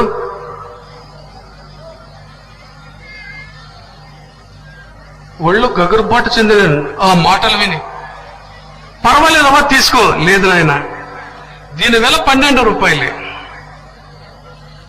దానిలో నా కొంత లాభం తీసుకున్నాను, దీనికంటే ఎక్కువ తీసుకుంటే పరమాత్ముడు మెచ్చుకోడు. ఆమె ఆకారం చూసినాను, చినిగిన చీర తేపేసుకునింది, భుజమంతా చినిగిపోయింది, చేపలతో ఉంది, తల మాసింది, నూనె కూడా అంటించలేదు, బోసి నోట్లో పండ్లు లేవు. ఎంతటి ప్రామాణికత ఇది! నేను బలవంతం చేసిన 3 రూపాయలు తీసుకోలేదు. విద్యావతినా? చదువుకున్నదా? సంస్కారం ఉందా? నాగరికత ఉందా? ఏమీ లేదే. దైవ భీతి ఉంది ఆమెలో. ప్రతి అడుగు ఆలోచన చేసి వేస్తూ ఉంది. మృష్టాన్న భోజనాలు తినడం లేదు, చాలా పేదరాలుగా కనబడుతుంది. ఎంతటి ప్రామాణికత ఉంది చూడండి. ఈ సంఘటన చూసి ఆశ్చర్యపోయినాను. ఇంకా అంతో ఇంతో నీతి, అంతో ఇంతో మంచి సంస్కారం నా దేశంలో ఉంది కదా అని సంతోషపడినాను. ఇంకొక సంఘటన చూడండి. మన ఆశ్రమంలో కొంత పని జరగవలసింది. నా శిష్య భక్తాదులు వచ్చినారు, బ్రహ్మాండంగా సేవలు చేసినారు. దానికి సిమెంటు, రాళ్లు, మన్ను చాలా ఖర్చయింది. మేము డిపార్ట్మెంట్ వాళ్ళను పోయి సంప్రదించినారు, మా కార్యకర్తలు పోయి. మేము బిల్లు చేస్తాము, అదంతా గవర్నమెంట్ నుంచి డబ్బులు వస్తాయి, ఏం భయపడొద్దండి మీరు, మేము ఇస్తాం, అది మీ పని పూర్తి చేయండి, తర్వాత బిల్లు చేస్తామని అన్నారు. చాలా సంతోషమైంది. పని అంతా అయిపోయింది. తర్వాత పోయి అడిగితే బిల్లు చేసినారు. 45,000 రూపాయలకు బిల్లు చేసినారు. మాకు 50-60 వేలు ఖర్చు అయింది. అయినా ఏమో కొంత వస్తుంది, తృప్తి అయింది. మా వాళ్ళంతా తిరుగుతున్నారు ఆఫీస్, ఆ బిల్లు పాస్ చేపియాలంట. అక్కడ ఆ వేషభూషణాలు చూస్తే షూటు, బూటు, కోటు, హ్యాట్ అంతా ఉన్నాయి. పాప మంచి కల్చర్ ఉంది, మంచి నాగరికత ఉంది. అయితే అక్కడ పర్సెంటేజ్ ఇవ్వాలంట. ఒక టేబుల్ నుంచి ఇంకొక టేబుల్ దగ్గర పోయేదానికి ప్రతి ఒక్కరికి 2%, 3%, 4% ఎంతెంతో పర్సెంటేజ్ అంటది. అది విని ఆశ్చర్యమైంది. ఆ పర్సెంటేజ్లంతా చినిగిన పేపర్లో లెక్కేస్తే 25,000 వాళ్ళకి పోతాం. మేము పెట్టినది 50-60 వేలు. సంతోషపడింది 45,000 వస్తుందని. తీరా పర్సెంటేజ్లు మినహాయిస్తే చేతికి వచ్చేది 20-25 వేలు వస్తాం. విద్యావంతులలో ద్రోహం ఉందా? అవిద్యావంతులలో ద్రోహం ఉందా? విద్యావంతులలో మోసం ఎక్కువ ఉందా? అవిద్యావంతులలో మోసం ఎక్కువ ఉందా? జీతం రాదా? పిఏడిఏలు రావా? 8 గంటలు పని చేసేదానికి మీకు ఏమి గవర్నమెంట్ జీతం ఇవ్వదా? ఇంకా మనసు ఉండలేక మా కార్యకర్తలకు కోపం వచ్చి వాళ్ళ దగ్గర పెద్ద అధికారి దగ్గర, అయ్యా ఇది ఆశ్రమం అయ్యా, 4 కోసం అంటే ఆ పెద్ద ఆఫీసర్ ఏమంటాడు, అందుకేనయ్యా 1% తక్కువ చేసుకుందాను నేను. మాకు దైవం మీద భక్తి ఉంది, గురువులు అంటే భక్తి ఉంది, అందుకే 1% తక్కువ చేసుకుందాం కదా.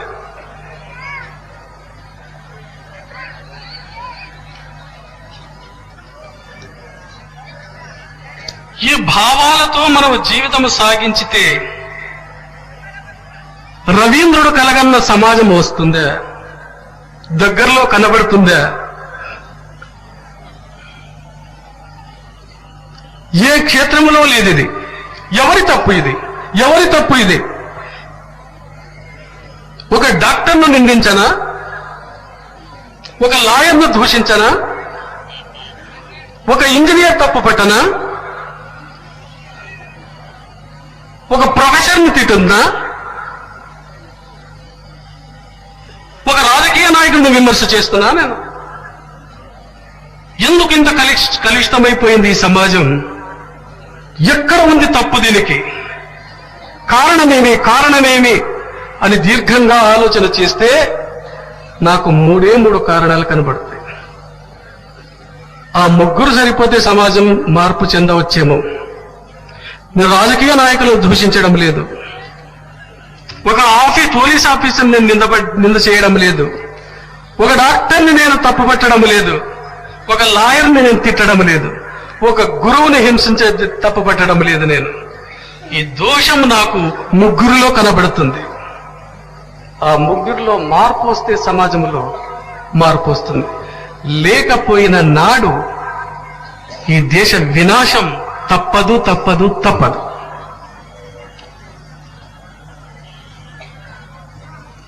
Politics without principles, science without humanity, education without character, commerce without honesty, religion without morality are not only useless but positively dangerous. ఇవన్నీ ఈ దేశంలో ఉన్నాయి. ఇప్పుడు ఎవరు కారణం దీనికి? నంబర్ 1 టీచర్, ఉపాధ్యాయుడు. 2 స్త్రీ, ఆడవాళ్ళు. అప్పుడే కోపంగా చూస్తున్నారు నా వైపు.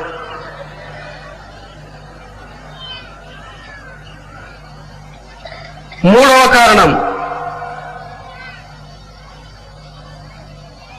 ఇప్పుడు కొంచెం నవ్వచ్చు, ఆధ్యాత్మిక గురువు. ఉపాధ్యాయుడు, స్త్రీలు, ఆధ్యాత్మిక గురువులు. ఈ ముగ్గురు మార్పు రావాలి. నేను టీచర్ అంటే ఒక లెక్చరర్నో, ఒక ప్రొఫెసర్నో, ఒక రీడర్నో చెప్పడం లేదు. నేను వాళ్ళ గురించి చెప్పడం లేదు. చిన్న తరగతులలో విద్యాబోధన చేసే ఉపాధ్యాయుడు. ఎందుకంటే బాగా ఆలోచించండి, మొక్కై వంగనిది మానై వంగదు. ఆ 8-10 సంవత్సరాలు మీరు ఏమి నేర్చుకుంటారో ఆదర్శాలు జీవితాంతం మీకు సహాయం చేస్తాయి. మధ్యలో మార్పు వచ్చిన తిరగ మళ్ళీ మామూలు మంచి జీవితం నడిపేదానికి దోహదమిస్తాయి ఆ ఆదర్శాలు. చిన్నప్పుడే మంచి గుణాలు నేర్చుకోవాలి. ఉపాధ్యాయులు ఆదర్శవంతులుగా ఉండాలి.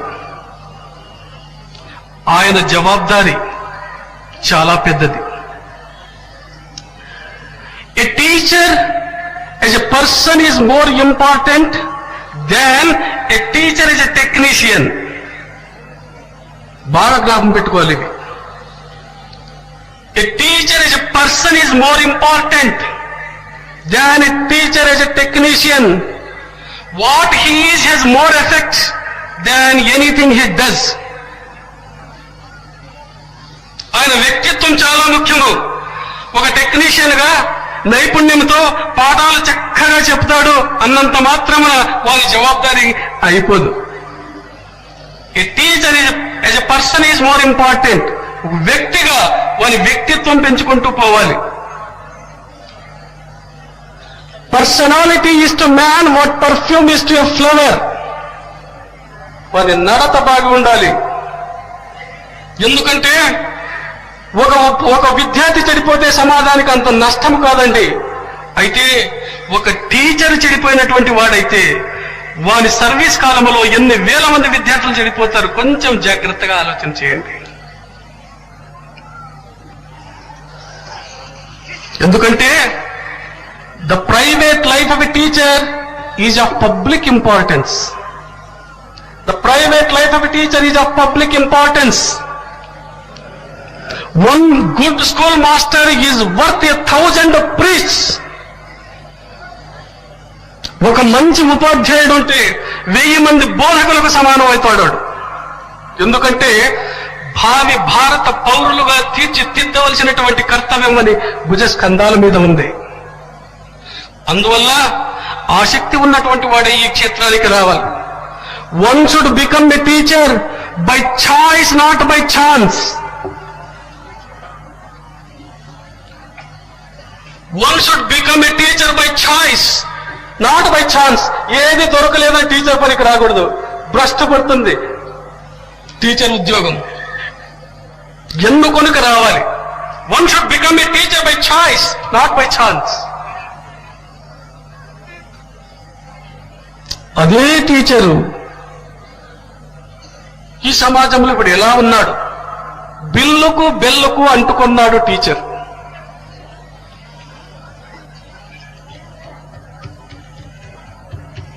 స్కూలుకు పోయినప్పటి నుంచి వాని కళ్ళన్నీ వాచ్ వైపే చూస్తుంటాయి, బెల్లు కొట్టలేదే, బెల్లు కొట్టలేదే. క్లాస్ రూమ్ లో పోయిన ఆటోమేటిక్ వాటల దగ్గర వచ్చి చూస్తుంటాడు, ఇంకా కొట్టలేదే. ఇంకా చివరి వారం వచ్చేది అప్పుడు బిల్లు వైపు పెట్టింటాడు, జీతం 1వ తారీఖు కానే కావాలి అని. కాబట్టి బిల్లుకు బెల్లుకు అంటుకున్నాడు టీచర్.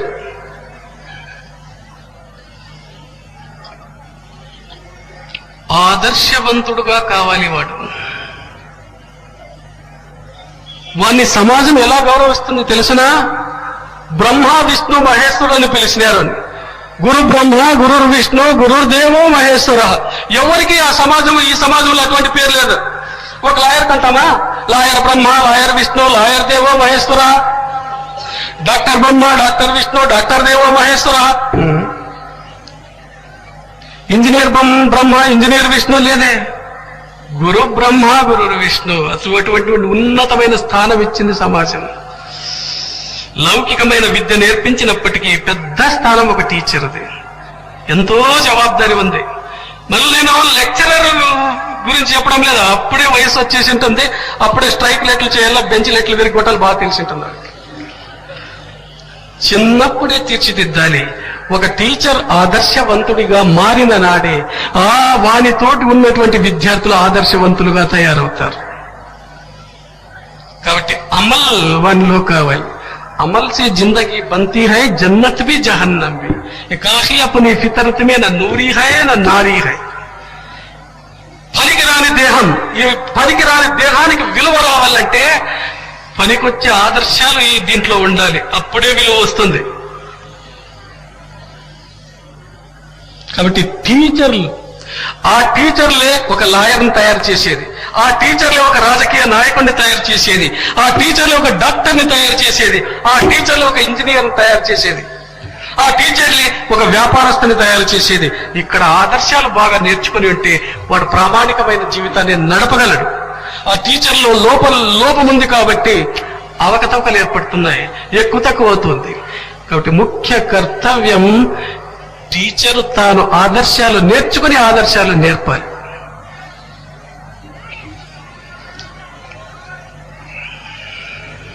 ఈనాడు టీచర్లు స్టూడెంట్స్ కోరే అగ్గిపెట్టి తీసుకురా అంటారు, స్టూడెంట్స్ కి బ్రాంతి బాటిల్ తీసుకురాపో అంటారు. కొంతమంది టీచర్లు స్టాఫ్ రూమ్ లో కూర్చొని మట్కా నంబర్ చూస్తుంటారు, ఓపెన్ క్లోజ్ నంబర్లు ఏమో ఆడతారంట జూదుమది, ఆ నంబర్లు చూస్తుంటారు. పాఠాలు బోర్డు కొట్టించి టేబుల్ పైన కూర్చొని చూసే టీచర్లు కూడా నేను చూసినాను. ఈ రోజు ఏ నంబర్ రావచ్చు, ఏ నంబర్ రావచ్చు అని. వాడు 100 రూపాయలు కడితే స్టూడెంట్ 1 రూపాయలైనా కడతాడు.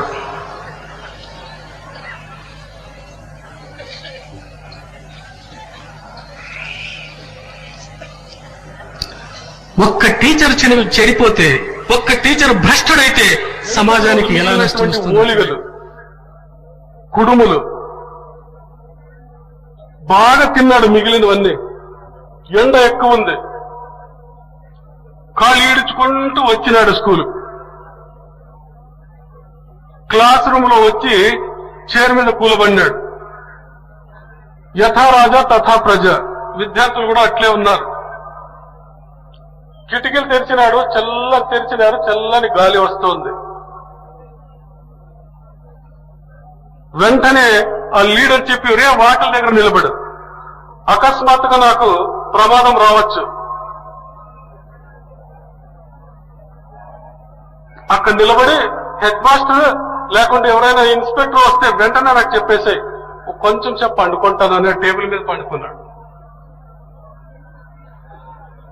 విద్యార్థులు కూడా కొంతమంది పండుకున్నారు, కొంతమంది మాట్లాడుకుంటూ కూర్చున్నారు. పిచ్చాపాటి జరుగుతుంది, చల్లగా గాలి వీస్తుంది. ఇంతలోనే జీప్ శబ్దం వినబడింది. ఆ పిల్లవాడు తొగి చూసినాడు. స్కూల్ ఇన్స్పెక్టర్ వస్తున్నాడు. వెంటనే వచ్చి సార్ సార్ సార్ అన్నాడు. గావరపడి లేచినాడు. ఏమేమంటే ఇన్స్పెక్టర్ వస్తున్నాడు. ఇన్స్పెక్టర్ వస్తున్నాడు. ముఖం కడగలేం లేదు, సర్దుకున్నాడు. ఇప్పుడు నేను మీకు రామాయణం పాఠం బాగా చెప్తున్నాను, మీకు అంత బాగా అర్థమైంది కదా అని అంటున్నాడు. అంతలోపు లోపలికి వచ్చినాడు. చూసి సార్ నమస్కారం చేసినాడు, కూర్చోడు. ఏం పాఠం చెప్తున్నావు? రామాయణం గురించి చెప్తున్నాను. చాలా సంతోషమైపోయింది పాపం ఇన్స్పెక్టర్. రామాయణం అంటే చాలా ఇంట్రెస్ట్ అయింది. అబ్బాయిలు మీకు కూడా నాలాగే రామాయణం అంటే చాలా ఇష్టం అనుకుంటాను. రామాయణంలో ఒక చిన్న ప్రశ్న వేస్తాను, జవాబు చెప్పగలరా? చెప్తాను సార్.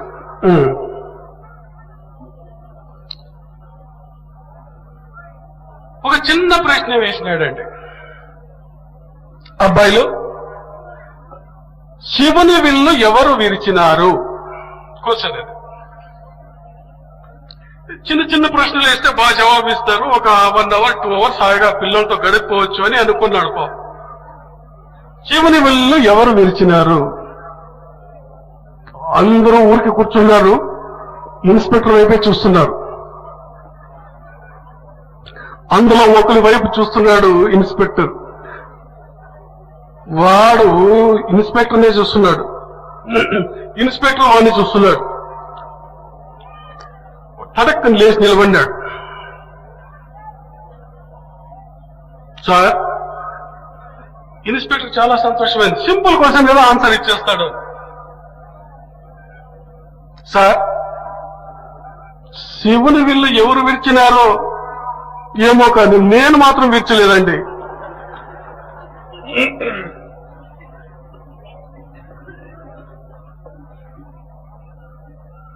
సార్, 15 రోజుల నుంచి నేను స్కూల్కే రాలేదండి. ఈ స్కూల్లో ఏం విరిగినా నాపైనే వేస్తారండి.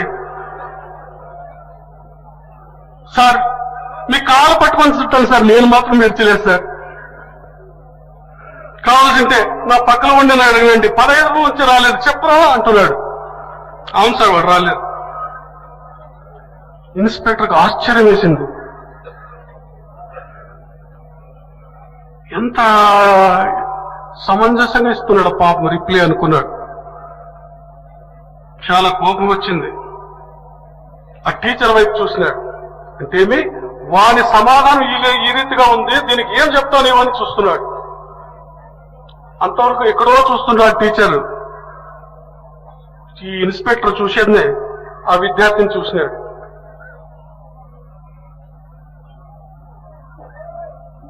సార్, వీడేనండి విరిచేది.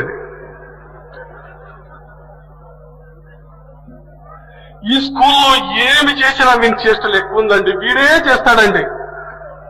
వాడు చేయకుంటే లేచి నీవు ఎందుకంటావు నేను విరచలేదు అని ఎందుకంటావు? ఇంతమంది కూర్చున్నారు కదా, నీవెందుకు లేచి చెప్పాలి? కాబట్టి నీవే చేసిన. గుమ్మడికాయ దొంగ అంటే భుజాలు ఎగరేసినట్లే, నీవెందుకు లేచి నిలబడ్డావు? వాడే సార్ చేసింది. ఇంకా ఇన్స్పెక్టర్ తిక్కబడినట్లయింది.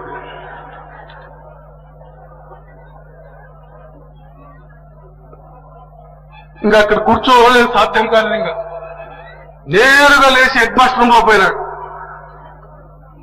ఏమయ్యా, ఈ స్కూల్లో ఒక క్లాస్ రూమ్ లో నేను ఈ ప్రశ్న వేస్తే దానికి ఆ స్టూడెంట్ ఈ రీతిగా జవాబు చెప్తున్నాడు, ఉపాధ్యాయుడు ఈ రీతిగా చెప్తున్నాడు, ఏమి నీ సంజాయిషేమి, నీవేమంటావు దీనికి? చాలా గాబరి పడిపోయినాడు హెడ్ మాస్టర్. సార్, ఈ విషయం మాత్రం పొడిగించొద్దండి, మీరు ఇంకెక్కువ పొడిగించవద్దండి దీన్ని. ఎందుకు సార్? మొదలే విద్యార్థులు, వాళ్ళ గురించి మీకు తెలీదు. దీన్ని పొడిగిస్తే ఈ స్కూల్లో టేబుల్స్ ఉండవు, చైర్స్ ఉండవు, డోర్స్ ఉండవు, కిటికీలు ఉండవు, అన్ని విరిగొడతారండి. స్టూడెంట్స్ స్ట్రైక్ చేస్తారు. ఎవడు విరిస్తే మీకేం వచ్చినండి? ఊరికే ఉండండి.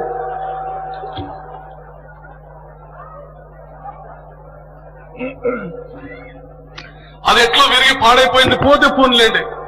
మీరు మాత్రం దీన్ని ఇంకా పొడిగి చూద్దాం సార్. నమస్కారం చేస్తాను మీకు.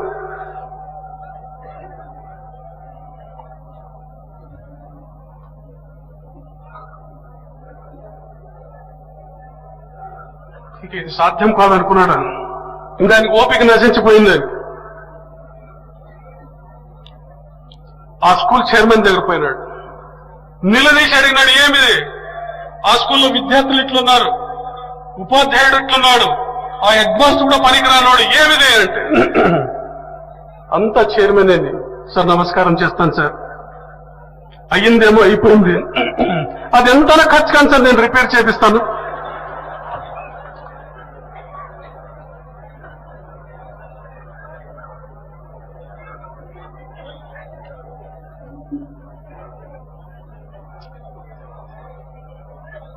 సంస్థది కాదండి, నా సొంత డబ్బు పెట్టి రిపేర్ చేస్తాను సార్, మీరు కోప్పడొద్దండి, శాంతించండి శాంతించండి.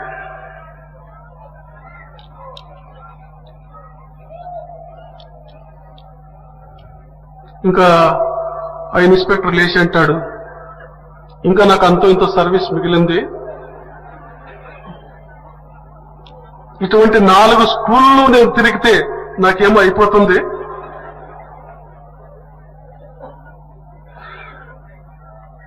మిగిలిన సర్వీసులో ఇంకెప్పుడు నిన్ను కానీ, ఆ హెడ్ మాస్టర్ కానీ, ఆ ఉపాధ్యాయులు కానీ, అటువంటి స్టూడెంట్స్ కానీ నా జీవితంలో నేను చూడదలుచుకోలేదు నాయన. ఈ స్కూల్కి ఇంకా రాను నేను.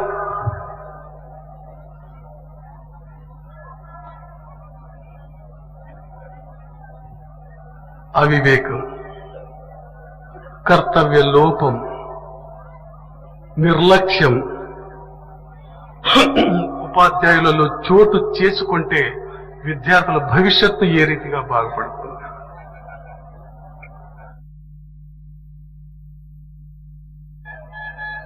స్త్రీ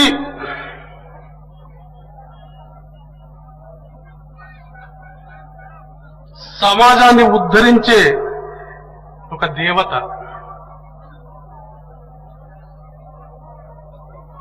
ಹೆಣ್ಣಿ ನಿಂದನೆ ಇಹವು, ಹೆಣ್ಣಿನಿಂದಲೇ ಪರವು, ಹೆಣ್ಣಿನಿಂದಲೇ ಸಕಲ ಸಂಪದವು, ಹೆಣ್ಣೊಲ್ಲ ದಂಡಗಳು ಯಾರು ಸರ್ವಜ್ಞ.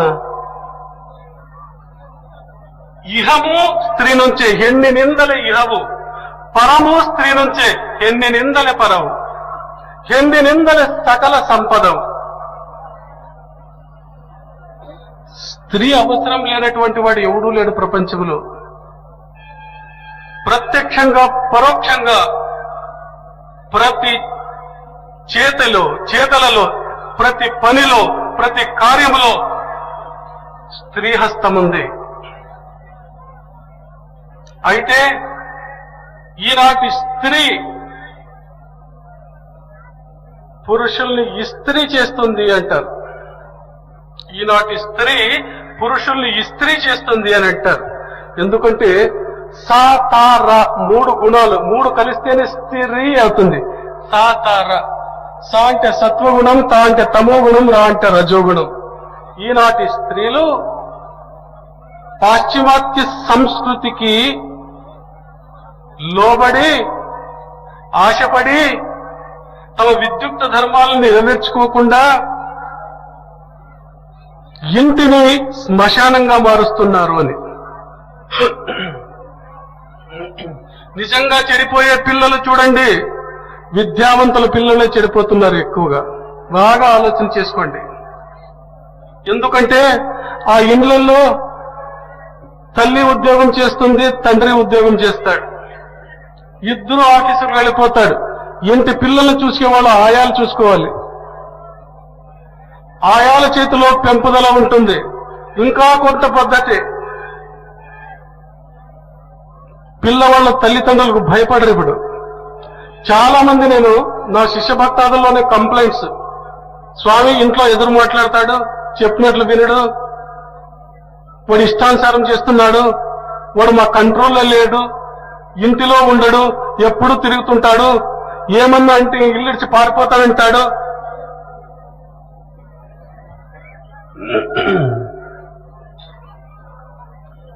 దీనికి కారణం స్త్రీలు తమ జవాబుదారిని మర్చిపోతున్నారు. పిల్లవాళ్ళ పెంపుదల తల్లి ఒడిలో ఉండాలి. ఎక్కడో చదువుకొని బాగుపడతాడు అంటే పాశ్చిమాత్య సంప్రదాయాలు ఇవి. ఆ సంస్కృతి మనకు అక్కరలేదు. స్త్రీల ఒడిలో పెరగాలి పిల్లవాళ్ళు. బుద్ధిమంతుడవుతాడు, విద్యావంతుడవుతాడు, ఆదర్శవంతుడవుతాడు. ఏ మహాత్మునైనా తీసుకోండి, తల్లి ఒడిలోనే పెరుగుదలగా మేము చూసినాము. జీసస్ క్రైస్ట్ తల్లి ఒడిలోనే పెరిగినాడు ఆయన. వివేకానందుడు తల్లి ఒడిలోనే పెరిగినాడు. శివాజీ తల్లి ఒడిలోనే. ఉగ్గు పాలతో వాళ్లకు ఆదర్శాలు చిన్న వయసు నుంచే వచ్చేస్తాయి. ఆ స్త్రీ కూడా ఉత్తమ గుణాలతో కూడి ఉంటే ఇంకా ఇల్లు ఒక స్వర్గం అనుకోండి. అయితే ఈ కాలంలో స్త్రీలు వివాదశీలం, స్వయమర్థ చోరిణీం, పరానుకూలం, పరిహాస భాషిణీం, అగ్రాసినీం, అన్యగృహ ప్రవేశనీం, త్యజంతి భార్యం దశపుత్ర మాతరం. వివాదశీలం, భర్త ఎస్ అంటే భార్య నో అనే తీరాలి. ఎప్పుడు ఇంట్లో కొట్లాట, అనుమానాలు, మనస్పర్ధలు, అది ఒక నరకం. అది స్వయమర్థ చోరిణి, ఇంట్లో ఉండేదాన్ని దొంగతనం చేస్తుందంట ఇంటి ఇల్లాలు. స్వయం అర్థ చోరిణి అంటే ఏమి అంటే పుట్టింటికి పంపిస్తుంది అని. పరానుకూలం, భర్తకు కాక పరులకు అనుకూలంగా మాట్లాడే స్త్రీ రాక్షసితో సమానము అంటుంది శాస్త్రం. పరిహాస భాషిణి, ఎప్పుడు పరపురుషులతో నవ్వుతూ మాట్లాడే స్త్రీ పనికిరాదు అంటుంది. పరిహాస భాషిణి, భర్త దగ్గర, ఇంటిలోని వ్యక్తుల దగ్గర ఎట్లనేండు పరపురుషుల దగ్గర బయట మాత్రం చాలా భయంతో, చాలా ఓపికతో, చాలా సిగ్గుతో ప్రవర్తించాలి. పరిహాస భాషిణి. అగ్రాసిని, అగ్రాసిని అంటే వంట అయిన తక్షణం ఆ వంటింట్లోనే వండించుకొని ప్లేట్లు వేసుకొని తినేస్తుందంట. తర్వాత భర్త పిల్లలు తినాలి. అగ్రాసిని. అన్యగృహ ప్రవేశని, భర్త ఆఫీస్కో వ్యాపారానికో ఎక్కడికో పోతే ఇల్లు తిరుగుతుందంట. ఇంటినే స్వర్గంగా మార్చాలి ఆడవాళ్ళు. ఇల్లే స్వర్గం వాళ్ళకు. గృహలక్ష్మి అని పేరు పెట్టినారు ఆడవాళ్ళకు. మగవాళ్ళకి ఏమైనా పెట్టినారా? గృహలక్ష్మణ అంటారా? ధనలక్ష్మి అన్నారు, ధనలక్ష్మణ అనలేదు. ఇంటికి ఒక దీపం ఉన్నట్లు స్త్రీ, ఇంటికి ఒక జ్యోతి ఉన్నట్లు స్త్రీ. అగ్రాసిని, అన్యగృహ ప్రవేశనం, ఈ 6 అవలక్షణాలు ఉన్నటువంటి స్త్రీ 6 పిల్లలు కలిగినప్పటికీ, 10 మంది పిల్లలు కలిగినప్పటికీ త్యజంతి భార్యం దశపుత్ర మాతరం, అటువంటి పెండ్లం విడిచిపెట్టు. ఎప్పుడైనా ఆమె కాటికి పంపిస్తుంది అర్జెంటుగా. నిన్న స్త్రీలలో మార్పు వస్తే తమ పిల్లలు బాగుపడతారు. అదే పిల్లలు మంచి ఉపాధ్యాయుల చేతుల్లో పడితే ఉత్తములుగా మారిపోతారు. సమాజం బాగుపడుతుంది. దీని గురించి ఎక్కువ పొడిగించేదానికి నాకు టైం లేదు, క్షమించాలి. ఇక గురువు సంక్షిప్తంగా చెప్తాను. మానవులలో ఉన్న అజ్ఞానాన్ని నాశనం చేసి జ్ఞానం ఇచ్చేవాడు గురువు.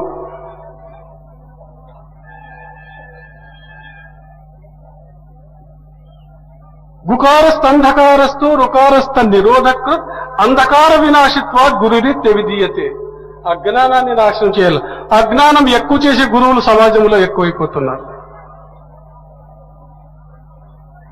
గురువే అజ్ఞాని అయితే శిష్యులు ఇంకా భ్రష్టపడతారు అని. ప్రతి ఒక్క గురువులో 2 ఉత్తమమైనటువంటి గుణాలు కావాలి.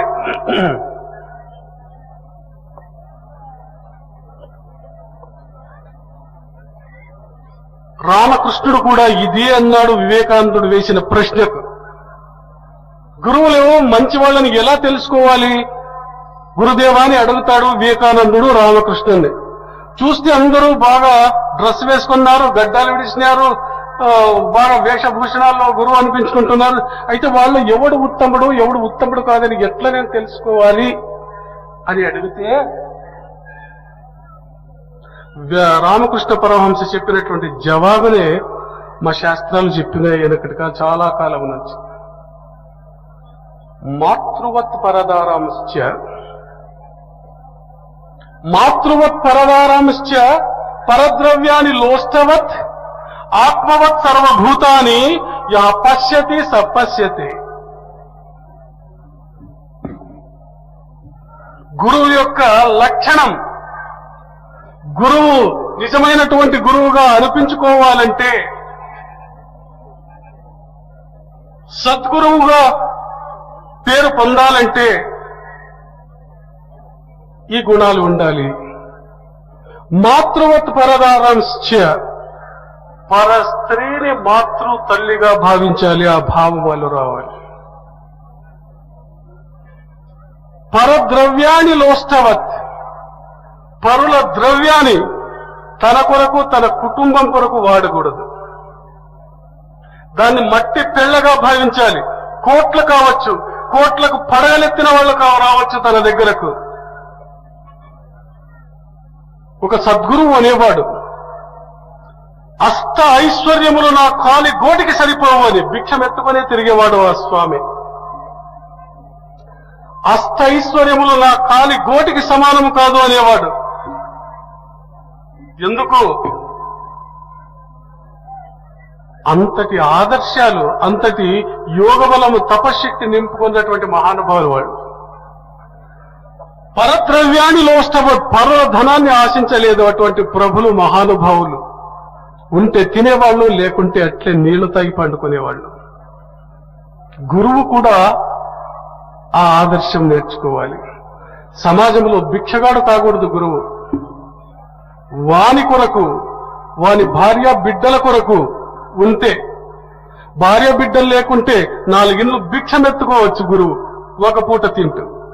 సంసారి అయితే గురువు ప్రజల మీద పడి దోచుకోకూడదు. పరాన్న జీవి, పరాన్న బుక్కు, పారాసైట్ అంటారు. వాడు కష్టపడవలసిందే అంటాడు గురునానక్. గురునానక్ సేద్యం చేసేవాడు, భక్త కుమారుడు కుండలు చేసేవాడు, రవిదాస్ చెప్పులు కుట్టేవాడు. వృత్తిని విడిచిపెట్టలేదు వాళ్ళు. జీసస్ క్రైస్ట్ వడ్రంగి పని చేసేవాడు. పరుల ద్రవ్యాన్ని ఆశించలేదు. కబీర్ దాస్ బట్టలు వేసేవాడు. ఆ కాలంలో ఎటువంటి లక్షాధిపతులు, కోటాధీశ్వరుల దగ్గరకు వచ్చిన వాళ్ళ నుంచి ఏమీ ఆశించలేదు కబీర్ దాస్. నీ భక్తికి నా శక్తి నింపుతున్నాను అంతే వ్యాపారం అనేవాడు. నువ్వు భక్తితో నా దగ్గరికి వస్తున్నావు, నా శక్తిని, యోగ శక్తిని నింపుతున్నాను, వ్యాపారం అయిపోయింది. నీ డబ్బులు చూసి నాకు ఆశ పెట్టొద్దు, నాకు మోహం పుట్టవచ్చు, పావతుల. మరి ఎలా బ్రతుకుతావు? చీరలు వేసి బతుకుతాను నేను. Touch not the feet of those who call themselves gurus and peers and go begging. They who eat the fruit of their own labor and share it with others are the people who have found the right way. మేము గురువులు అని చెప్పి గురు దక్షిణలు, డబ్బులు అడుగుకుని తినే గురువుల దగ్గరకు పోవద్దు అంటాడు గురువు Nanak. Touch not the feet of those who call themselves gurus and peers and go begging.